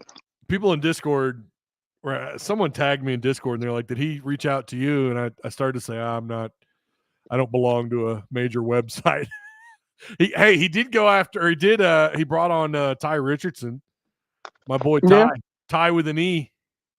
He's in there. Yeah, but Ty's part of a radio station, though. Well, yeah, but I mean, I'm gonna give my boy love. He's in our Discord. He doesn't ever. He probably deleted the app. I've told him before. I watch most of the stuff on 103, except for one group of people. Everybody knows who those are. Can't stand them. New guys is a waste of space. They might as well be rooting for another team the way they talk. I'll just say that afternoon sports talk radio in Arkansas, it's just non-existent. And Y92.1 up here used to be, you had Josh Bernicini in the morning, and I don't really know about the afternoon, but there's nothing anymore. In the morning, there's only one. And of course, I like those guys, Tommy Kraft and Ty Richardson, Chuck Barrett, Morning Rush. I like them. Shout out to those guys. But sports radio in Arkansas sucks. It just does. It sucks. It can't be no worse than Kentucky sports radio. Is that a jab at Matt Jones? Dude, I've never seen somebody be so wrong so many multiple times back to back to back. This is where this all started from. He's the reason why this thing has been rampant. He started it. Yeah. He flat out started it. I don't care what nobody say. He started it. He did, and then he accuses Arkansas fans of being obsessed with Kentucky, and it's like, no, sir. No, sir. We wasn't thinking about you till our coach came. Level my guy. # trust me, bro. I don't get it, Cody. He trying to say Blake don't have no sources. His sources, trust me, bro. Oh, the Level. Don't do Blake like that. Level's pretty well connected, I could tell you. Yeah, Level in the game, baby. Don't do my man Blake like that. Yeah, he does. I can tell you.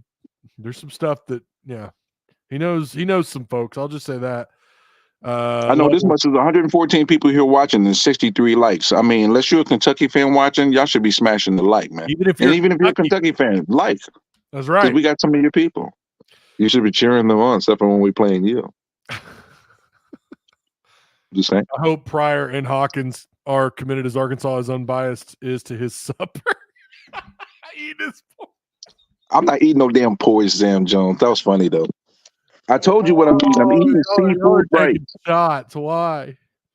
Oh no, they always pick on me when I'm on Woo Pig at work. Oh, they be like he's working. They about to fire him because he's up there. He's on the podcast too long. I will say he's moving boxes. You're either working or you're eating when you come on these. I can't help. I mean, I shouldn't be eating. I'm sorry. I apologize. That's kind of rude of me. Oh no, I don't care. And I got an hour before I got to be at work. I used to eat on here. I used to drink beer. Yeah, but this is your show. You can do what the heck you want. Yeah. I'm a guest in your house, sir. You know? Never thought of it like that. Yeah. Pryor is good but very raw. Yeah, I mean that's true. Oh, where'd it go? Pryor is good but very raw. Coleman Hawkins wants the bag. Obviously, he wants the bag. I mean, who doesn't want the bag? They all do. Arkansas, Matt Jones ran the RPO, run pass option. Kentucky, Matt Jones also runs the RPO, runs people off. Cody says Hawkins over Pryor, though I'll hear the argument for Pryor. I just say Hawkins because he's done it in a better conference and had more than one good season. Pryor talented as hell, though, no cap. Yeah, I think I agree with Pryor being raw, and you do kind of wonder about playing in that type of conference versus doing it against P5 Top level. I'll tell you this much. Pryor, I think offensively might be a little more potent, but Hawkins, I think is going to be a little better defensively and a little more all around because he played out of position. So now if he gets to play in his position, he's going to have the size over the people he played because he actually has, 3 ability, but he played the 4 and the 5, undersized. I like those bigs that can play some offense and rebounds like he does. I mean, this guy almost averages doubles with points and boards. And he's got a good assist number at almost 2. His field goal is 44. Did we even have anybody that averaged 2 assists last year? I mean, Minifield for like nobody averaged 2 assists last year. Yeah, Minifield for like a minute. I think he was at like 3 assists a game for like 3 games, and then he obviously disappeared. Yeah, I like someone like him who he seems like he could run the floor. And down the road, you might just be able to build a team around this dude. And I think he is NBA. I think he's an NBA product. In some ways, someone made a joke, and I'm starting to wonder if they might be right. He's everything we thought Brazil was going to be. I mean, 6'10", 210, 215, depending on where you read. Again, 13. What do you think Brazil's going to do? I don't know. I mean, we know he's not going pro, so he's got to transfer somewhere. What makes you think he's not going to go pro? This is one of the weakest classes. He can probably still get drafted in the second round. Yeah, but I think he feels like he's first round or bust. I mean, I really think that's his mindset is that he should be a lottery pick at worst, a top 30 pick. And he's not going to be this year. He's not going to be taken in the first round. I think every projection I've seen has him pretty far back, somewhere in the second or third round. So I don't see him slipping to the third. He's got too much potential, but I mean, he could. I don't know. But I think he transfers somewhere. I don't know where. Maybe wouldn't it be funny if he went to Oklahoma State with Devo? I mean, I don't know. Go follow a teammate. Go follow someone he played with for a couple of years. I don't know. I think he transfers. I don't think I think he does need another year. And honestly, I kind of thought maybe he might go with Muss to USC, but who you thought? It didn't look like anybody, and then it's showing that nobody came with Muss except for his recruits. Yeah, nobody but the except for the freshman class. And that ought to tell you a little bit. Look at the start comparisons between Cal and Muss. I mean, that's got to say something, right? It's got to say something. None of his guys followed him other than his recruits. Yeah, I mean, because this last year was a cluster. It was a very bad year. I don't think they could. I don't think they had the confidence in him that he could lead them, considering the circumstances. And he's not a player's coach. He's not. Cal is. He's never. That's right. He's not a player's coach, and he's going to get you. He's going to get these kids that he could sell them on. Hey, I've done it. I've coached guys to the league. I got NBA experience and know how to get you to the league. I coached G League. I coached NBA. I know about the development side of things. I can get you there, and my staff is going to be good. And I said this when he was here. He does have former players that do respect him and did support him. You just didn't really hear from very many of them, but there were a few here and there. Well, the Martin brothers, it was the two that from Nevada for him, Yeah. Oh, yeah. Yeah, that's true. You know what? I think Musk treats it like a factory, almost like, I ain't gonna say that I don't want to be wrong or be outlandish, but they more like assembly line pieces of meat. You go through the line, okay. Listen. I see a blemish on this meat. We don't want that. We don't want that. Exactly how I think he approaches building rosters. It's just a factory, and the end result that's appealing to these players is that okay, I might be a piece of meat, but he's going to give me my best shot at getting to the pros and maybe even being a lottery pick, depending on all the other part variables. of the problem, though, that happened, though, is that how many players did he push out, though? Well, that was one of the issues that some of the people who were adamant against Musk was speaking on for years, and then it came into full motion. Yeah. Because Ford is a good player, bro. He's doing a good job. He got better and better last year at Arkansas State. I am paying attention to Arkansas State basketball. I'm just gonna keep it honest with you. I pay attention to him. My bad, Pat. I was looking at a different screen, man. How you doing, man? Hey, what's going on, fellas? What's up? How you doing, Pat? Hey, what's up, man? Hey, I just had to chime in, man. I've been listening to everything since I think the last time I was on is when the news broke that Cal got hired. Yeah. And the thing that I wanted to weigh in on is like Arkansas fans, we need to act like, how they used to say in the NFL when you score a touchdown, act like you've been there before. Mm. And the thing I see too much is like Arkansas fans are like acting like, okay, it's all about winning the offseason. Yeah, it's exciting. We got a good coach to replace Musk. I mean, possibly even an upgrade. He's bringing in his guys. Got half the recruiting class they had, and that's the thing. But I saw a conversation the other day where they were talking about like Big Z is better than Bobby Portis. Oh, I'm like. I already know what conversation that was. I know where that came from. Slow your roll. You know what I mean? It's like, and like if you look at the class we got now, right? I think the three guys that he brought in, they're like top 25. But if you look at them on the ranking, they're anywhere from like 20 to 25. They're not like, top 5, top 10 overall guys. And even Musk, when he brought in that class with Nick Smith and all those guys were technically a higher-ranked class than these guys right here. And we saw how that turned out. Now, the good thing about it is Cal is smart enough from the experiences that he had in Kentucky, then coming here to Arkansas, where we kind of are still smarter from that whole experience, not to put it all on freshmen.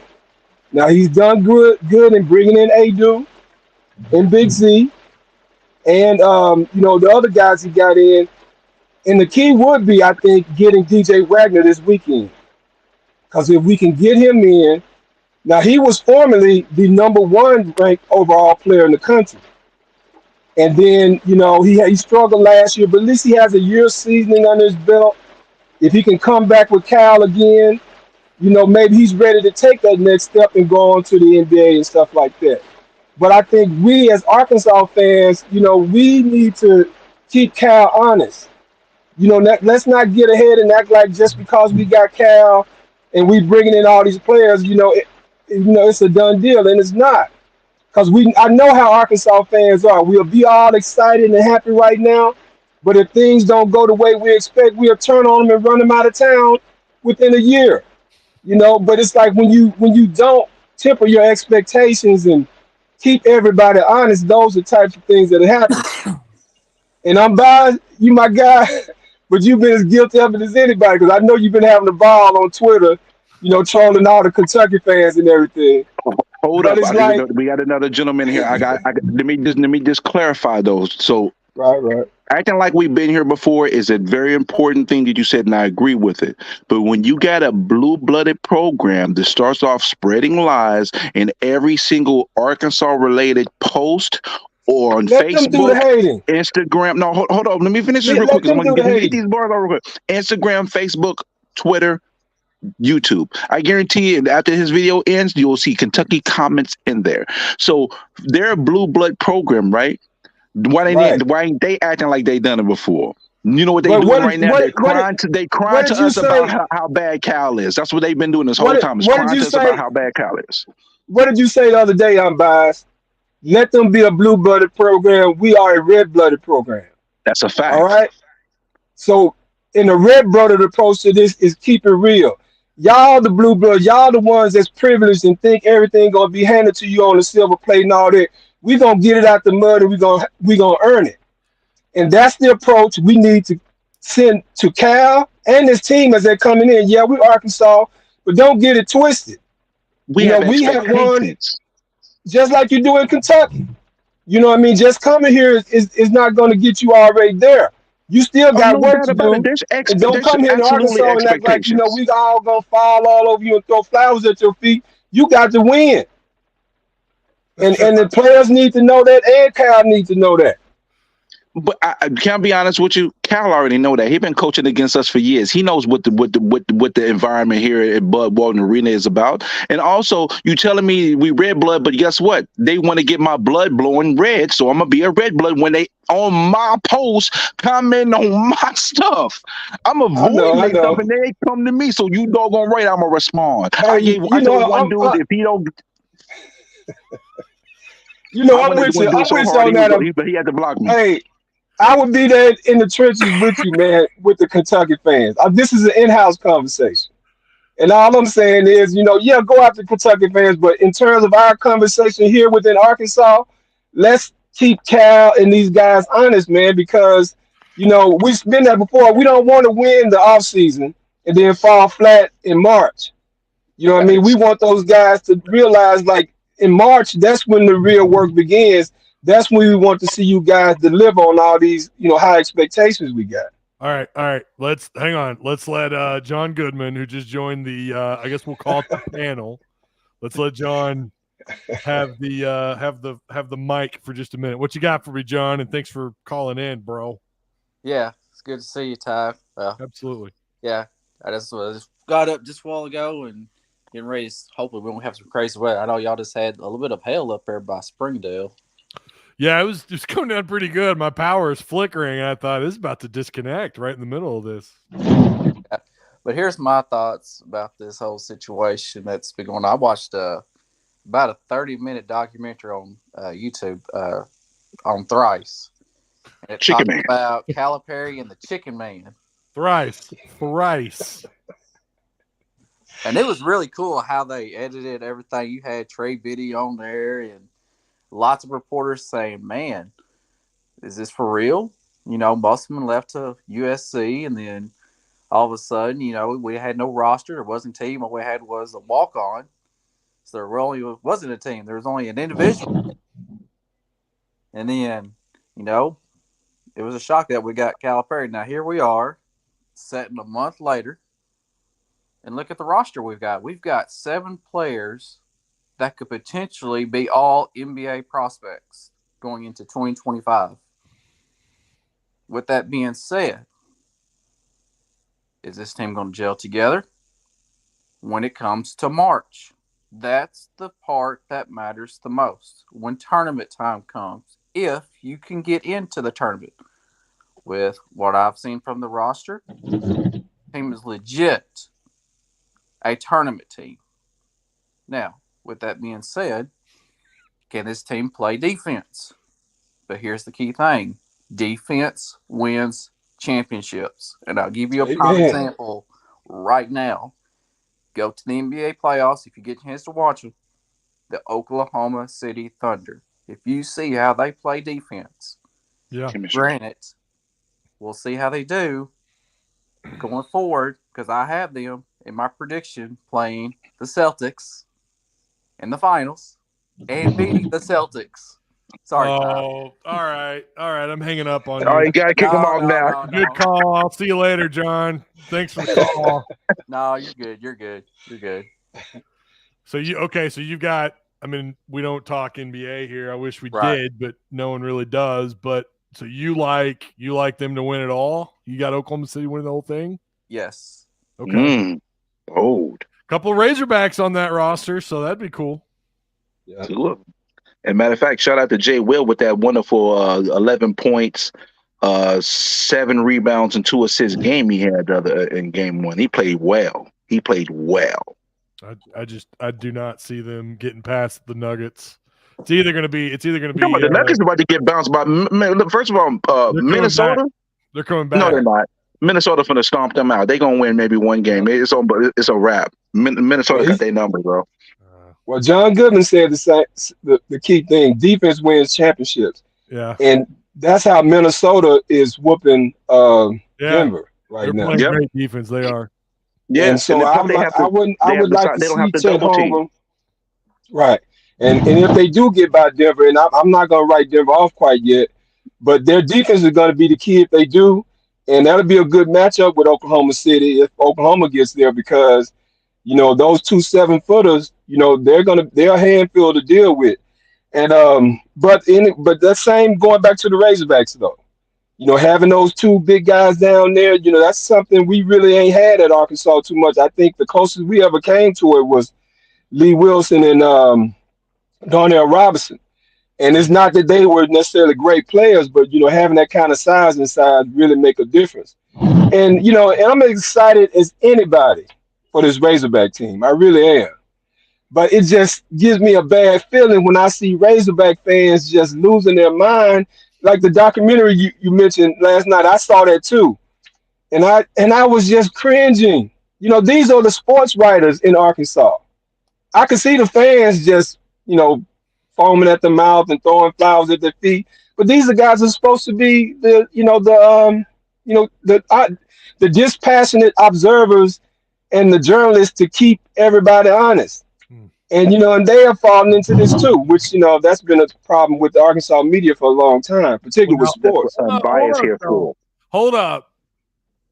I don't consider myself media, but I did pump up Cal, and I'm pretty excited about Cal. You didn't make a cameo in there, did you, Ty? Nobody reached out. Okay. I think I saw you. So you're still semi-independent. See, you still got a little of your independence left. Hey. You're not all the way corporate like the rest of them. I don't agree with this. Thing says I'm media. This is my press pass that I got in the 22 season. Because you're so seasoned, bro. You too seasoned not to get access. You got the best of both worlds, Ty. You still got a little bit of independence, but you can still get in the room. Yeah. You know what I mean? And that's where you want to be. That's it. But defense, I agree. We don't know anything until these guys hit the floor. And last year's a really good example. I mean, it really is. If we're gonna pump up an off season, that last season was unreal. I mean, that team, that build was incredible. I mean, he wanted scoring guards. By God, he went out and he got scoring guards. Even though, no defense. And like Brim has pointed out, they came from losing teams. Not all of them. That's why they were losing, because they couldn't play defense.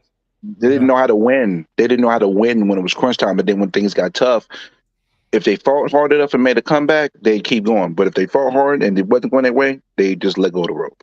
That was the problem almost all year. Yeah. But you said so. I want to say something real quick because I'm going to pass the mic. But that's what I'm here for. I'm here for checks and balances. I did say Cal does not just get an automatic pass. There are expectations here at Arkansas. It may not be championship or bust. In these 5 years, you better at least get the one Final Four. Take us to where we have not been in a long time. I want a national championship. Don't get it twisted. I want one. But my expectations are at least a Final Four. And I ain't saying it has to be this year, but you got to accomplish that. I mean, I would settle for an SEC championship. How about that? You know what I mean? No. Cal been in 3 schools, and every one of them he took them to the Final Four. Nah, I'm not settling for less. You're gonna give us exactly what you gave us. I'm saying as a first criteria, that's, and even in the Nolan days, I think Nolan only won it like once. Yep. To me, that's a good sign that he has the program, where it needs to be and on the right track. And then, win an SEC championship, going to the tournament, that tells me you're ready for the tournament. But Well, let me chime in real quick about all this. Here's I think it's just start happening. All right, you got 7 spots filled. You still got 6 more spots to go to get a 13-man roster. That's if you keep able to get a 13-man roster. With Cal, I have no doubt he'll get it filled up. He's not going to 13. You don't think so? Nope, he's only going to do 11. A lot of schools are only doing shorter. They're doing shorter amount of players on the team, because if you get great players, they'll have walk-ons for the 12th and 13th guy. Right, because if you have guys and high quality guys, those guys are not getting any minutes. That leads to disgruntled players. So I anticipate him getting 3 more players and then holding out, or getting 2 more players and holding out to see if there's anything happening from guys withdrawing from the draft, and then have the rest of it filled out by walk-ons and stuff like that. I wouldn't anticipate 11 maximum. That's what I'm anticipating. right. All right. Which is saying that Muss has. No, Muss had 13 last year. You're counting the 2 walk-ons. It's 11 without him. I gotta go to Brandon. Hold up. But go ahead, John. I'm sorry, man. Yeah, well, No, that's right. It was 11 with 2 walk-ons. Let's say after we get this roster filled out, let's say he gets it done going into June.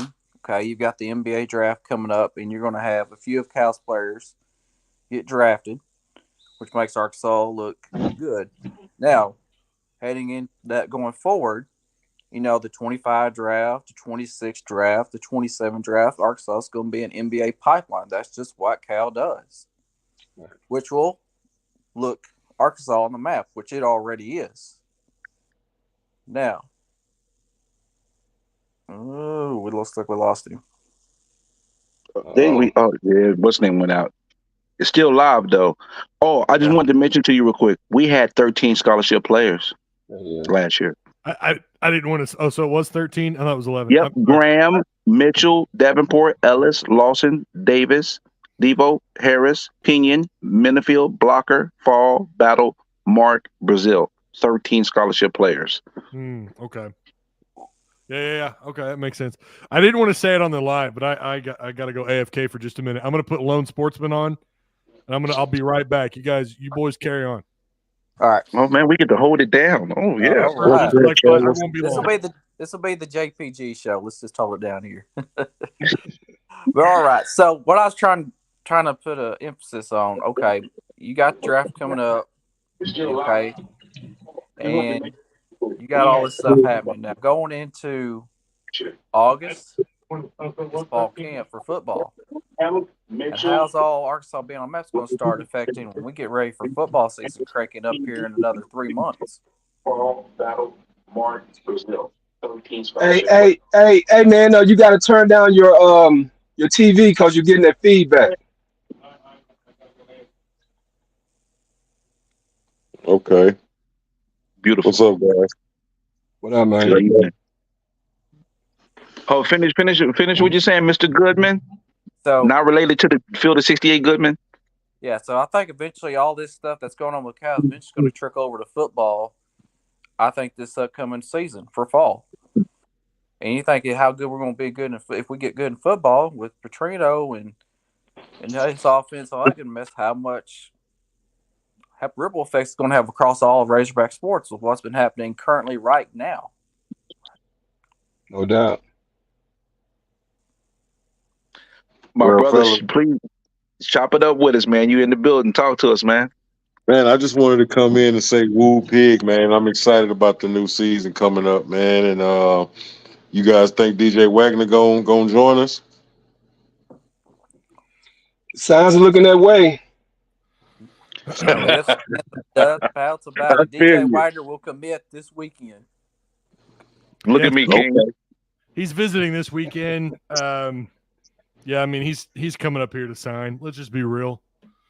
He's coming to rubber stamp, baby. That's what he's coming here to do. He's gonna sign. I mean, I'll just say it. You got a pen on you, so just in case you need to meet him there. Okay, perfect. There you go. Ready to go. And that will solidify the rotation. You know, that will give him his solid 8-man rotation. I mean, anything he adds after that is gravy. You know.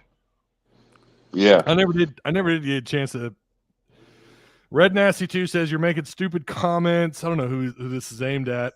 3 McDonald's All-Americans talking about Musk got them drafted. Get on with that shit. He basically saying Musk ain't the reason why they got drafted. They got drafted on their own merit because Musk actually stymied them. That's what he's kind of saying. Yeah, but the coach always gets the credit. That's a fact. That's just period. The coach is going to get the credit for getting them here, developing them, whatever. Yeah, they were probably going to. As he should. Yeah, that's just the way it works. That's the way it works. We can sit here and talk about all these other players, but guess who's going to get? Mike Anderson's going to get the respect that he deserves for guys like Daniel Gafford, Bobby Portis. So yeah, it's just the way it works out. So yeah, those are Musk's guys, and he got them here, and they got drafted. And guess what that name says? But on their bio, it says Arkansas. That's where they came from, and Musk was here when they were here. Well, and the key is he's able to get them to come here. Exactly. A lot of coaches we have, you get those McDonald's All-Americans every year, but they go other places. Mm-hmm. You get the right coach in here, like Cal and Nolan and Musk, they'll come to Arkansas and build our brand. So when you can get those kind of guys in here, that's a plus on the coach. Yeah. I don't understand why you wouldn't give the coach, like, of course you're going to give the coach credit. Like, that's just silly. Right. Why you wouldn't? Nobody should hate on Musk too much, right? What's up, John? I was going to tell you, what do you think about the new kid, the new wide receiver that Arkansas just got for football? That kid is fast. Are you talking about? We lost Lone Sportsman.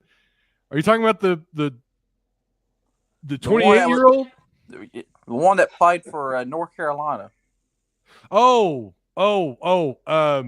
Yeah. What's his 40? Capri Brown. 6 foot, 195 pounds. 4.43, I think. How many yards did he put up last year? 435 off 27 catches. All right, not bad. Long was 80-some yards. That was at South Florida. I have all of his grades, his PFF stuff. If you're a Patreon supporter, you guys can look at it. Every portal commit so far, I believe it's completely up to date. If I'm missing somebody, nobody's tagged me. But Capri Brown, who committed on the 6th. And yeah, he's fast. He's pretty quick. However, that hasn't really done him a whole lot of favors on the stat sheet. 27 catches is the most he's had in his 4 years of playing college football. Yeah, but he's on Petrino now, so it'd be a different story possibly. He played with an NFL draft pick last year, so I don't know about that. Hopefully he'll catch on and do good in this system, but we need speed, that's for sure. Can I be honest with you guys? Us getting these receivers make me worry. What's going on with Tesla? What's the issue with the receiver room when you're grabbing this many receivers? That's my concern. We need depth, at every position. No, not everywhere. We need more depth. Didn't we? We need more depth on the defensive and offensive line. We need more depth at linebacker. I can see what you're saying, maybe at receiver. But you never know, man. What if Haas, just like last year, look at what happened to Haas and those guys. We thought we were loaded at tight end. Next thing you know, Haas goes down, Washington goes down, and we don't have anybody at tight end. You never know, man. That's true. Depth is key for a league like the SEC. That's one of my problems with what's going on with the football team. Okay, we brought in some good guys, but it's the guys we lost. What we ideally would like to do is hold on to our best players and bring in other guys to fill spots or add depth. But we've been losing really just as much as we lost. And I could probably argue that the guys we lost are better than the guys we bringing in. And one of these days, I'm going to get to go in on y'all on KJ because I'm not going to let that go. Whoa. Because I say this to this day. That is going to be the Achilles heel for this team coming up next year is getting rid of your all-time leading passer and replacing him with a guy who lost his job in an inferior conference last year and don't start that. That's why I don't deal with them other dudes. KJ Jefferson was the all-time leading passer at Arkansas. You bring in Bobby Petrino, give him that, surround him with other talent, and you're gonna do something. But instead, you're gonna try to tell me you're gonna replace him with a guy that lost his job to a freshman in the Big West, the Mountain West Conference, and he's gonna be the next Matt Jones and Vince Young and all that because he's same size. I don't I'm buy about to that. get ready to head But out in a we'll minute, but I see. gotta respond to this. Let me respond to this. First and foremost, if you think KJ was going to be able to handle a Petrino system when he couldn't even handle an Eno system, what is going through your skull? He's a 1 to 2 read quarterback. Enos is a bum. Hold up, I'll let you get the bars off for about a good 2 minutes. Hold up, let me get these bars off before I go, sir.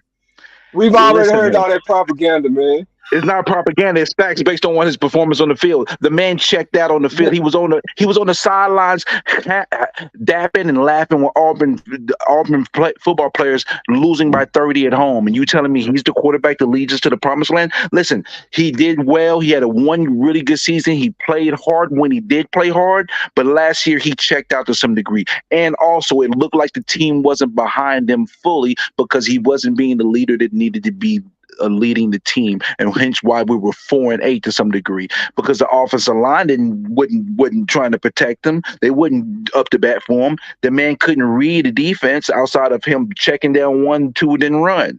You think he can handle a Petrino system? You got life twisted. That's not the style of quarterback he is. He's not. He's not athletic to the point. He's powerful, but he's not elusive like like a Lamar Jackson. Like, he's not that type of quarterback. He's a barreler.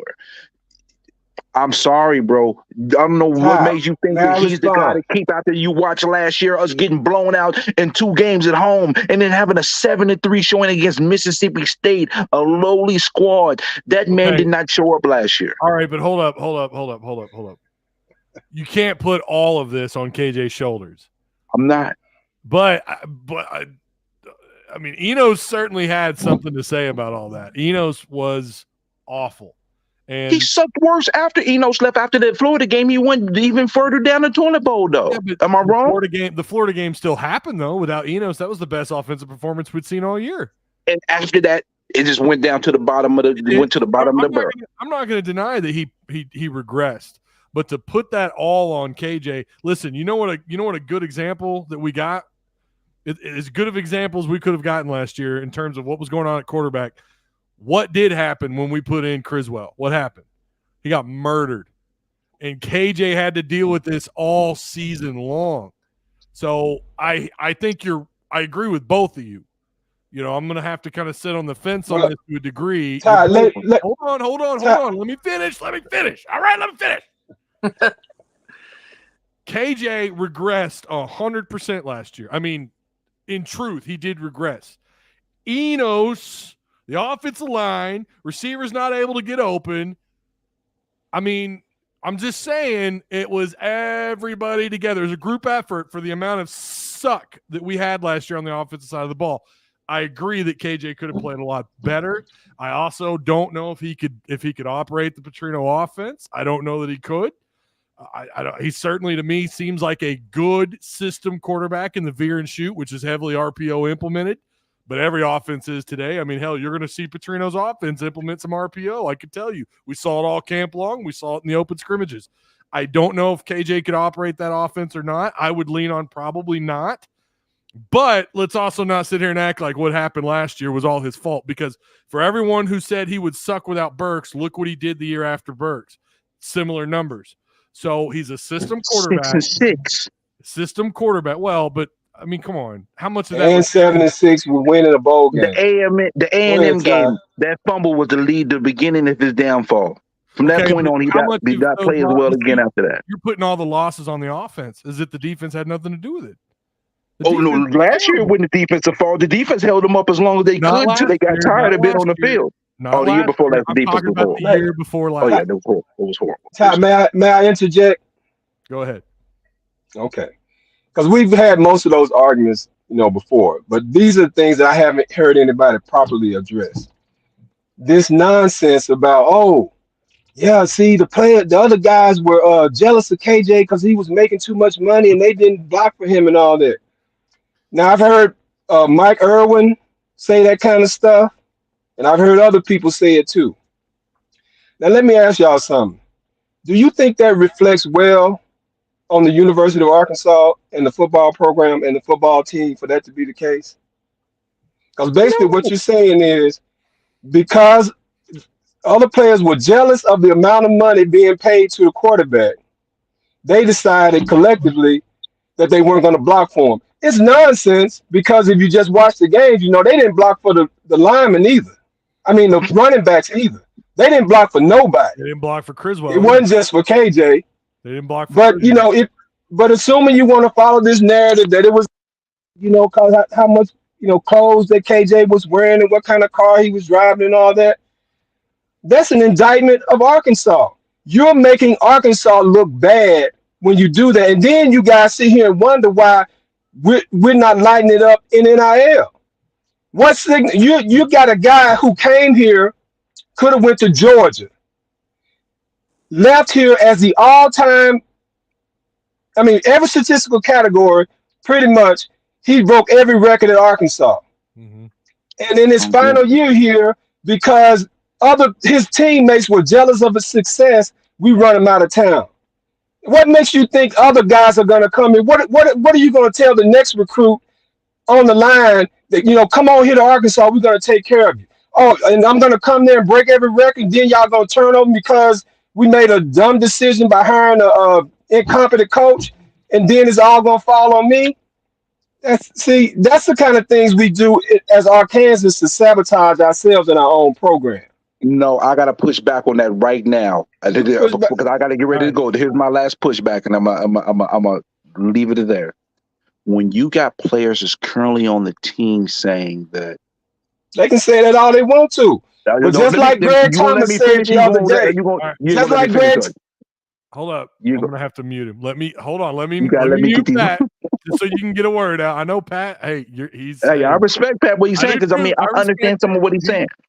Let's but hear when you got a couple players saying that this quarterback is showing me more leadership than I've ever seen before on the field. This was stated by a current player.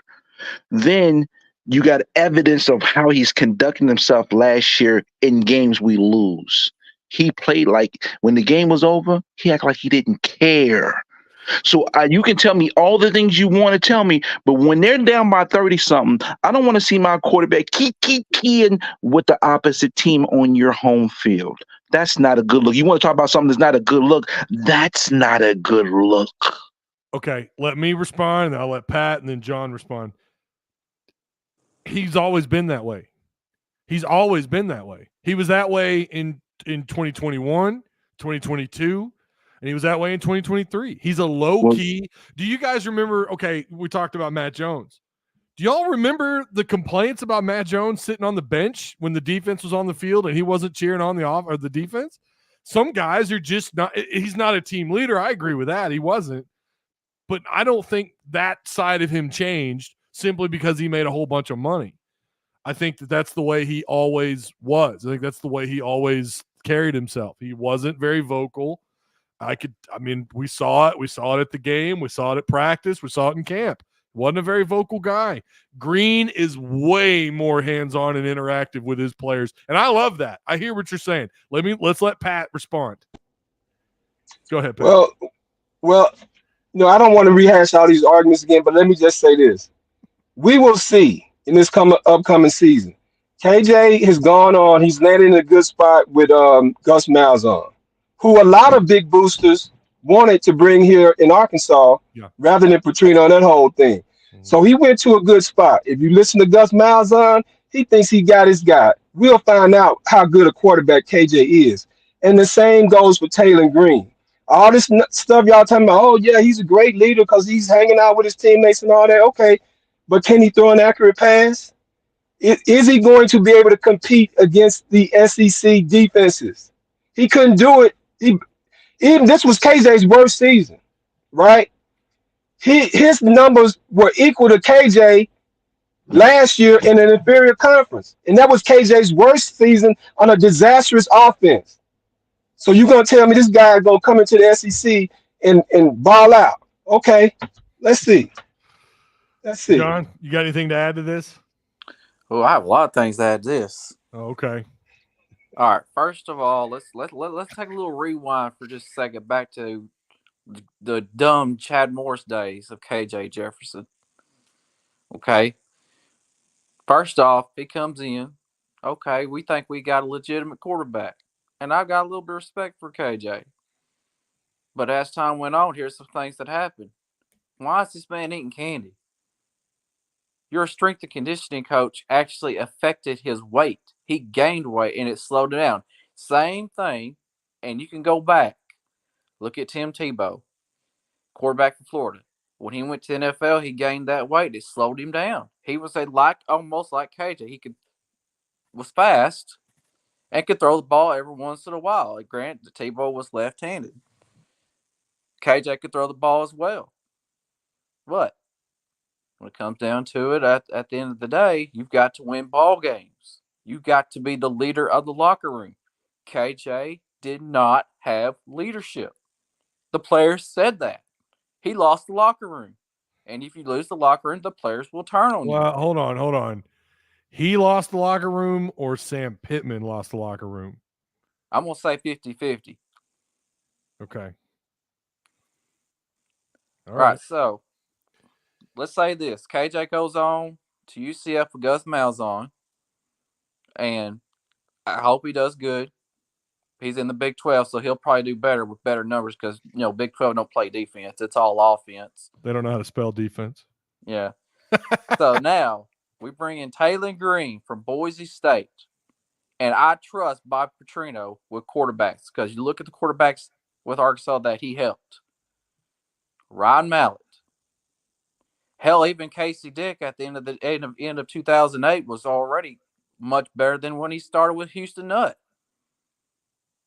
And then you brought in Tyler Wilson. And Tyler Wilson was doing better till, the whole fiasco with the motorcycle incident and the laughing stock of John L. Smith. So now, here's the thing. We brought Petrino back. We got Taylor Green.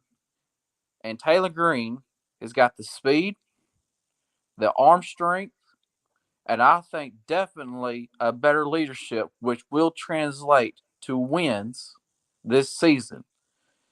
We'll see how it happens, how it plays out, but I think he'll do good in the non-conference games for sure. As far as SEC competition goes, I like to see, hopefully he'll progress through and, we'll get some SEC wins and get to a bowl game, which would be crazy if we had to face Central Florida in a bowl game. Well, I guess, yeah. I mean, you got to get there first. Yeah, we'll see. I will say that he looked good in the final scrimmage, but that was against the twos, yada yada. How much of it was scripted, so on and so forth. He did look good. He made some nice plays. He made a really nice play that went viral on Twitter. That throw that he made to Centennia downfield, it was just gorgeous. Centennia beat. I don't remember who was covering him off the top of my head. It wasn't Braxton, it wasn't Snacks, but it was nice route by Centennia. And it was a great throw by Green. If you watch, he's literally on the run back. Well, he's I can't really imitate here with the limited space, and I'm fat, but it was a beautiful throw off the with him almost basically while running in the air. It was gorgeous. He has the capability, I think, to be a pretty solid quarterback. I mean, he in their championship game, he was the MVP, and against UNLV. So I don't know. Maybe we'll get more of that. If you have faith that Petrino is truly a quarterback guru and still is the guy that developed all those quarterbacks you talked about, let's not forget Lamar Jackson at Louisville, then maybe he'll rub off on Green. And yeah, and I agree. Being a great teammate matters. I'm sure, I don't know how many of you guys played contact sports or played sports, period, but it's nice to have a leader like that in the locker room. However, there's so many other variables, talent and the just overall coaching and of course who you play, all those things. Those are the variables that are very difficult to guess, right? We don't know how these guys are going to play well together, and we know the competition is going to be solid. You guys are on mic or unmuted, by the way. I had to mute you just so you guys can talk. Oh, I just wanted to say one last thing because I'm up here bullcrapping like I ain't got to be at work. I'm going to have to text. I'm going to be a little late, but this is really good. All right. I hope Taylor Green does a great job. But I'm a Me big too. Malachi Singleton. I'm a big Malachi Singleton guy. I think he has a better arm than him. I think he has better arm talent. But Bobby Petrino brought in his guy, and if he ends up being a starter, I'm rooting for him. But personally, I think Malachi Singleton is being handcuffed to some degree because I think he actually has more talent. You think he's being what? Handcuffed. Oh, handcuffed. Well, see, now that's why I think, again, some of this could potentially blow up. And again, I don't want to come across as somebody that's not rooting for Taylor Green and the team do good. I hope they do good because I think there are going to be a lot of elements going to what's going to make this season a success or not. But I think one of the things that could go wrong is everybody's putting all this hope in Bobby Petrino. But we have to keep in mind, when Bobby Petrino came here a couple years ago, half the fans were wearing neck braces and stuff. Yeah, a lot of people like Bobby Petrino, but there are still a lot of people in here who don't like Bobby Petrino and do not want Bobby Petrino here. If we go with Bobby Petrino's guy at quarterback, and even this other guy they brought in from, I think, was it Western Carolina or somewhere, which, on paper, he seems like he's got some talent too. But Blake Boda from Coastal Carolina. Right. So we're putting all this stock in Bobby Petrino. What if Bobby Petrino's offense is like it was at Texas A&M last year, when arguably he had even better talent? But he was handcuffed too, though. And then my big concern, with the team in general, though, like I said, is the offensive line and the defensive line. And the defensive line, as much as disastrous as the offense was last year, was the biggest culprit in those two blowout losses we had at the end of the season last year. Yeah, the offense stuck, that's true. But the reason why we got blown out in both those games was because we gave up almost 300 yards rushing in both those things. And by the end of the season, teams began to figure out how to run the ball on Ty Will's defense. Yeah. The pass defense held up pretty good. But if he doesn't fix that run defense, and with the problems we've got at linebackers and on the defensive line, that could be the undoing of this team also. That's so there are a lot of things. The defense, though. You know why that's not fair to the defense? Because a lot of those yards they got is because the offense was 3 and out. These defenses on the field for too doggone long time. That's true. Yeah, that's fair. That's true. I'll say one thing about Petrino at A&M. Petrino wasn't allowed to run his offense at A&M because of Jimbo. Now he has said that. He has said that. He said that on the Hogs Plus that something still using Jimbo's language. They were still using Jimbo's terminology and language for execution of offense. It was his offense, but Jimbo's terminology. That's which I thought was kind of cheap shot and a little unnecessary by Bobby. I thought the same thing when I heard it. I was like, right. Was that really necessary to do that? But it was. I thought it was. The key things to this football season for it to be a success. One, we got to have a better offensive line than last year. Right. I think our defense will still play just as well. It's our offense, our offensive line, the leadership, and knowing how to score touchdowns and not settle for field goals. But that's going to be another key thing. Have we got a kicker yet? Yeah. Oh my God. Oh Lord. That's a whole other. I don't know what. Let me send my parting shots to you, gentlemen. I appreciate you. Nothing but love for all of you guys. I'll just say this: for football season, we have to have hope, faith, and Jesus. Good luck. Ooh. I'm not confident. Amen to that, brother. I hope they prove me wrong. Right now, I'm seeing 6-6 is the best shot. I hope I'm wrong. I hope they go out and lay it down, because I'll be sitting there cheering them on. But I got to keep my enthusiasm in my pocket. I've been burned too many times before. I'm protecting my PTSD so I can help all of you out when you do have PTSD. God bless and good night. All right. See you, Brim. Thanks for calling in, man, as always. Thanks for having me, as always. Y'all be blessed. All right, Brim. All right, Brim. There's the link right there. I'm going to give this 10 more minutes. We'll probably end this at 2.5 hours. This is, I did not anticipate this thing going on for 2 hours, but I loved it. It's been good stuff. Been good. If you guys want to call in, you got something to say, let us know. We got about 9 minutes. Feel free to call in. So Malachi being handcuffed, that's what Brim was saying. there is something interesting, and I've brought this up a couple of times. I've not gotten any pushback on it, so I'm assuming people kind of agree.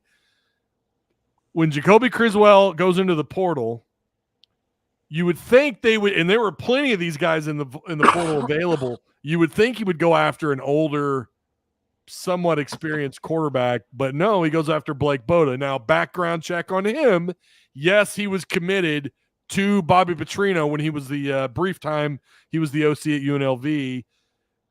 So there is history there. I kind of understand that to a degree, but I still thought maybe he'd go after an older guy. What does this say, though, for Jackson and Malachi? Is Boda going to come in here in the fall and compete to be QB3 or maybe even QB2? And does this mean that maybe Bobby, maybe he's not feeling Malachi and Jackson so much? What do you guys think? That's a question for chat. That's a question for you two. Pat, I'll let you go first if you want to take a crack at it. That's good stuff. I didn't know some of those details, but I think clearly what's happening is, Bobby wants to bring in his guy. And I think the message to those younger guys in the quarterback room is that Bobby is trying to bring his own people long term. So, and the way it is now, guys transfer all the time, and so it could happen. We'll see. They just got to compete now. Just from an old school football perspective, should never be afraid of competition. And, like we were talking about before, depth is a good thing. So, hey, prove yourself. If you feel like you're the guy, number one, beat out Taylor Green. I don't think Taylor Green is all that. And so if Malachi, thinks he's that guy, hey, compete and win the job. He may get injured. You may get your chance. Same with Jackson. I know he's a freshman, and Sam tends to not want to play freshmen, so I don't know how much that is playing, in terms of his status on the roster and stuff like that. But, obviously Bobby is bringing in some guys that, even if, like you said, if it's not this year, maybe next year, Boda be the guy. Or maybe if Green struggles, that'll open up the door for any of those guys. But at the bottom line is, I'm old school football, man, and basketball. You got to be willing to compete. All this stuff about, you're going to be handed this and that shouldn't be that way, which is, again, I don't know if that's the case with Green, with him sort of being installed as the number one, because like you said, he struggled at times prior to that spring game. So, but it never seemed to be any question about, whether he was going to be the guy. And, how it was last year, everybody was hollering about, Criswell and Malachi Singleton and all that. Now all of a sudden, nobody cares about him. So, Yeah. John, what do you got? Anything to add to that about Boda coming in and what this might mean for Malachi and Jackson? Well, I'm thinking this. He's bringing them in, sort of like how Tyler Wilson, Brandon Mitchell. You had those two. Tyler Wilson, sort of like Taylor Green. He'll run the offense, but every once in a while you may have a goal line situation. You may want to send one of those backup quarterbacks, especially the Jackson. He's got legit speed. But you got to realize something. The SEC is a different beast. It's like the minor leagues of the NFL. It really is. It's the closest thing to it. I mean, with the amount of talent. Although I will say, I think the gap is starting to close a little bit. The SEC is going to always dominate with draft picks and first round, but kind of feels like these teams out of the Big Ten are starting to catch up just a little bit. When you factor in, of course, Michigan, who just went on this, won their national championship, air quotes. They definitely didn't cheat to get there. But anyways, all right. Well, too bad for Mr. TE. He says he's not going to watch the show anymore if people are going to call in, I guess. That's too bad. We've done these multiple times, so must be new here. Sorry, you're hitting the road. Bobby didn't want KJ or he'd still be here. It's just Bumble's bounce. I don't know. Probably not. Maybe. I don't know. Hey, appreciate you, Unbiased. Thanks for, of course, as always, calling in, man. You're always a very welcomed call when you call in. So I think that is going to do it. We were going to do a giveaway tonight on Patreon, although it's 9 o'clock. I may have to push that to tomorrow, but we are going to give these cards away at some point this week. But I do appreciate you guys. Of course, Unbiased for calling in. John Goodman, who's a legendary status member for Patreon, who won his card last month, by the way. You got the autographed Burks card, right? That's right. That's right. That's right. And then Pat, thank you so much for calling, man. I appreciate you. But yeah, I think that's going to do it. Remember to like, share, subscribe on your way out. By the way, shout out to our sponsors, Direct Service Overhead Garage Door Company. They operate out of Northwest Arkansas and Central Arkansas. They offer same-day services, quality parts, free estimates, better than best results. Give them a call today at 501-244-3667. And, of course, Insurance Max. They operate in all four corners of the state of Arkansas. They offer business, personal, life, and health insurance along with retirement. They got you covered. Their link is also available for you down below. All right, I will see you guys probably when we get some breaking news, or we'll talk on Friday. I appreciate everybody. I will see you some point soon. All right? Okay.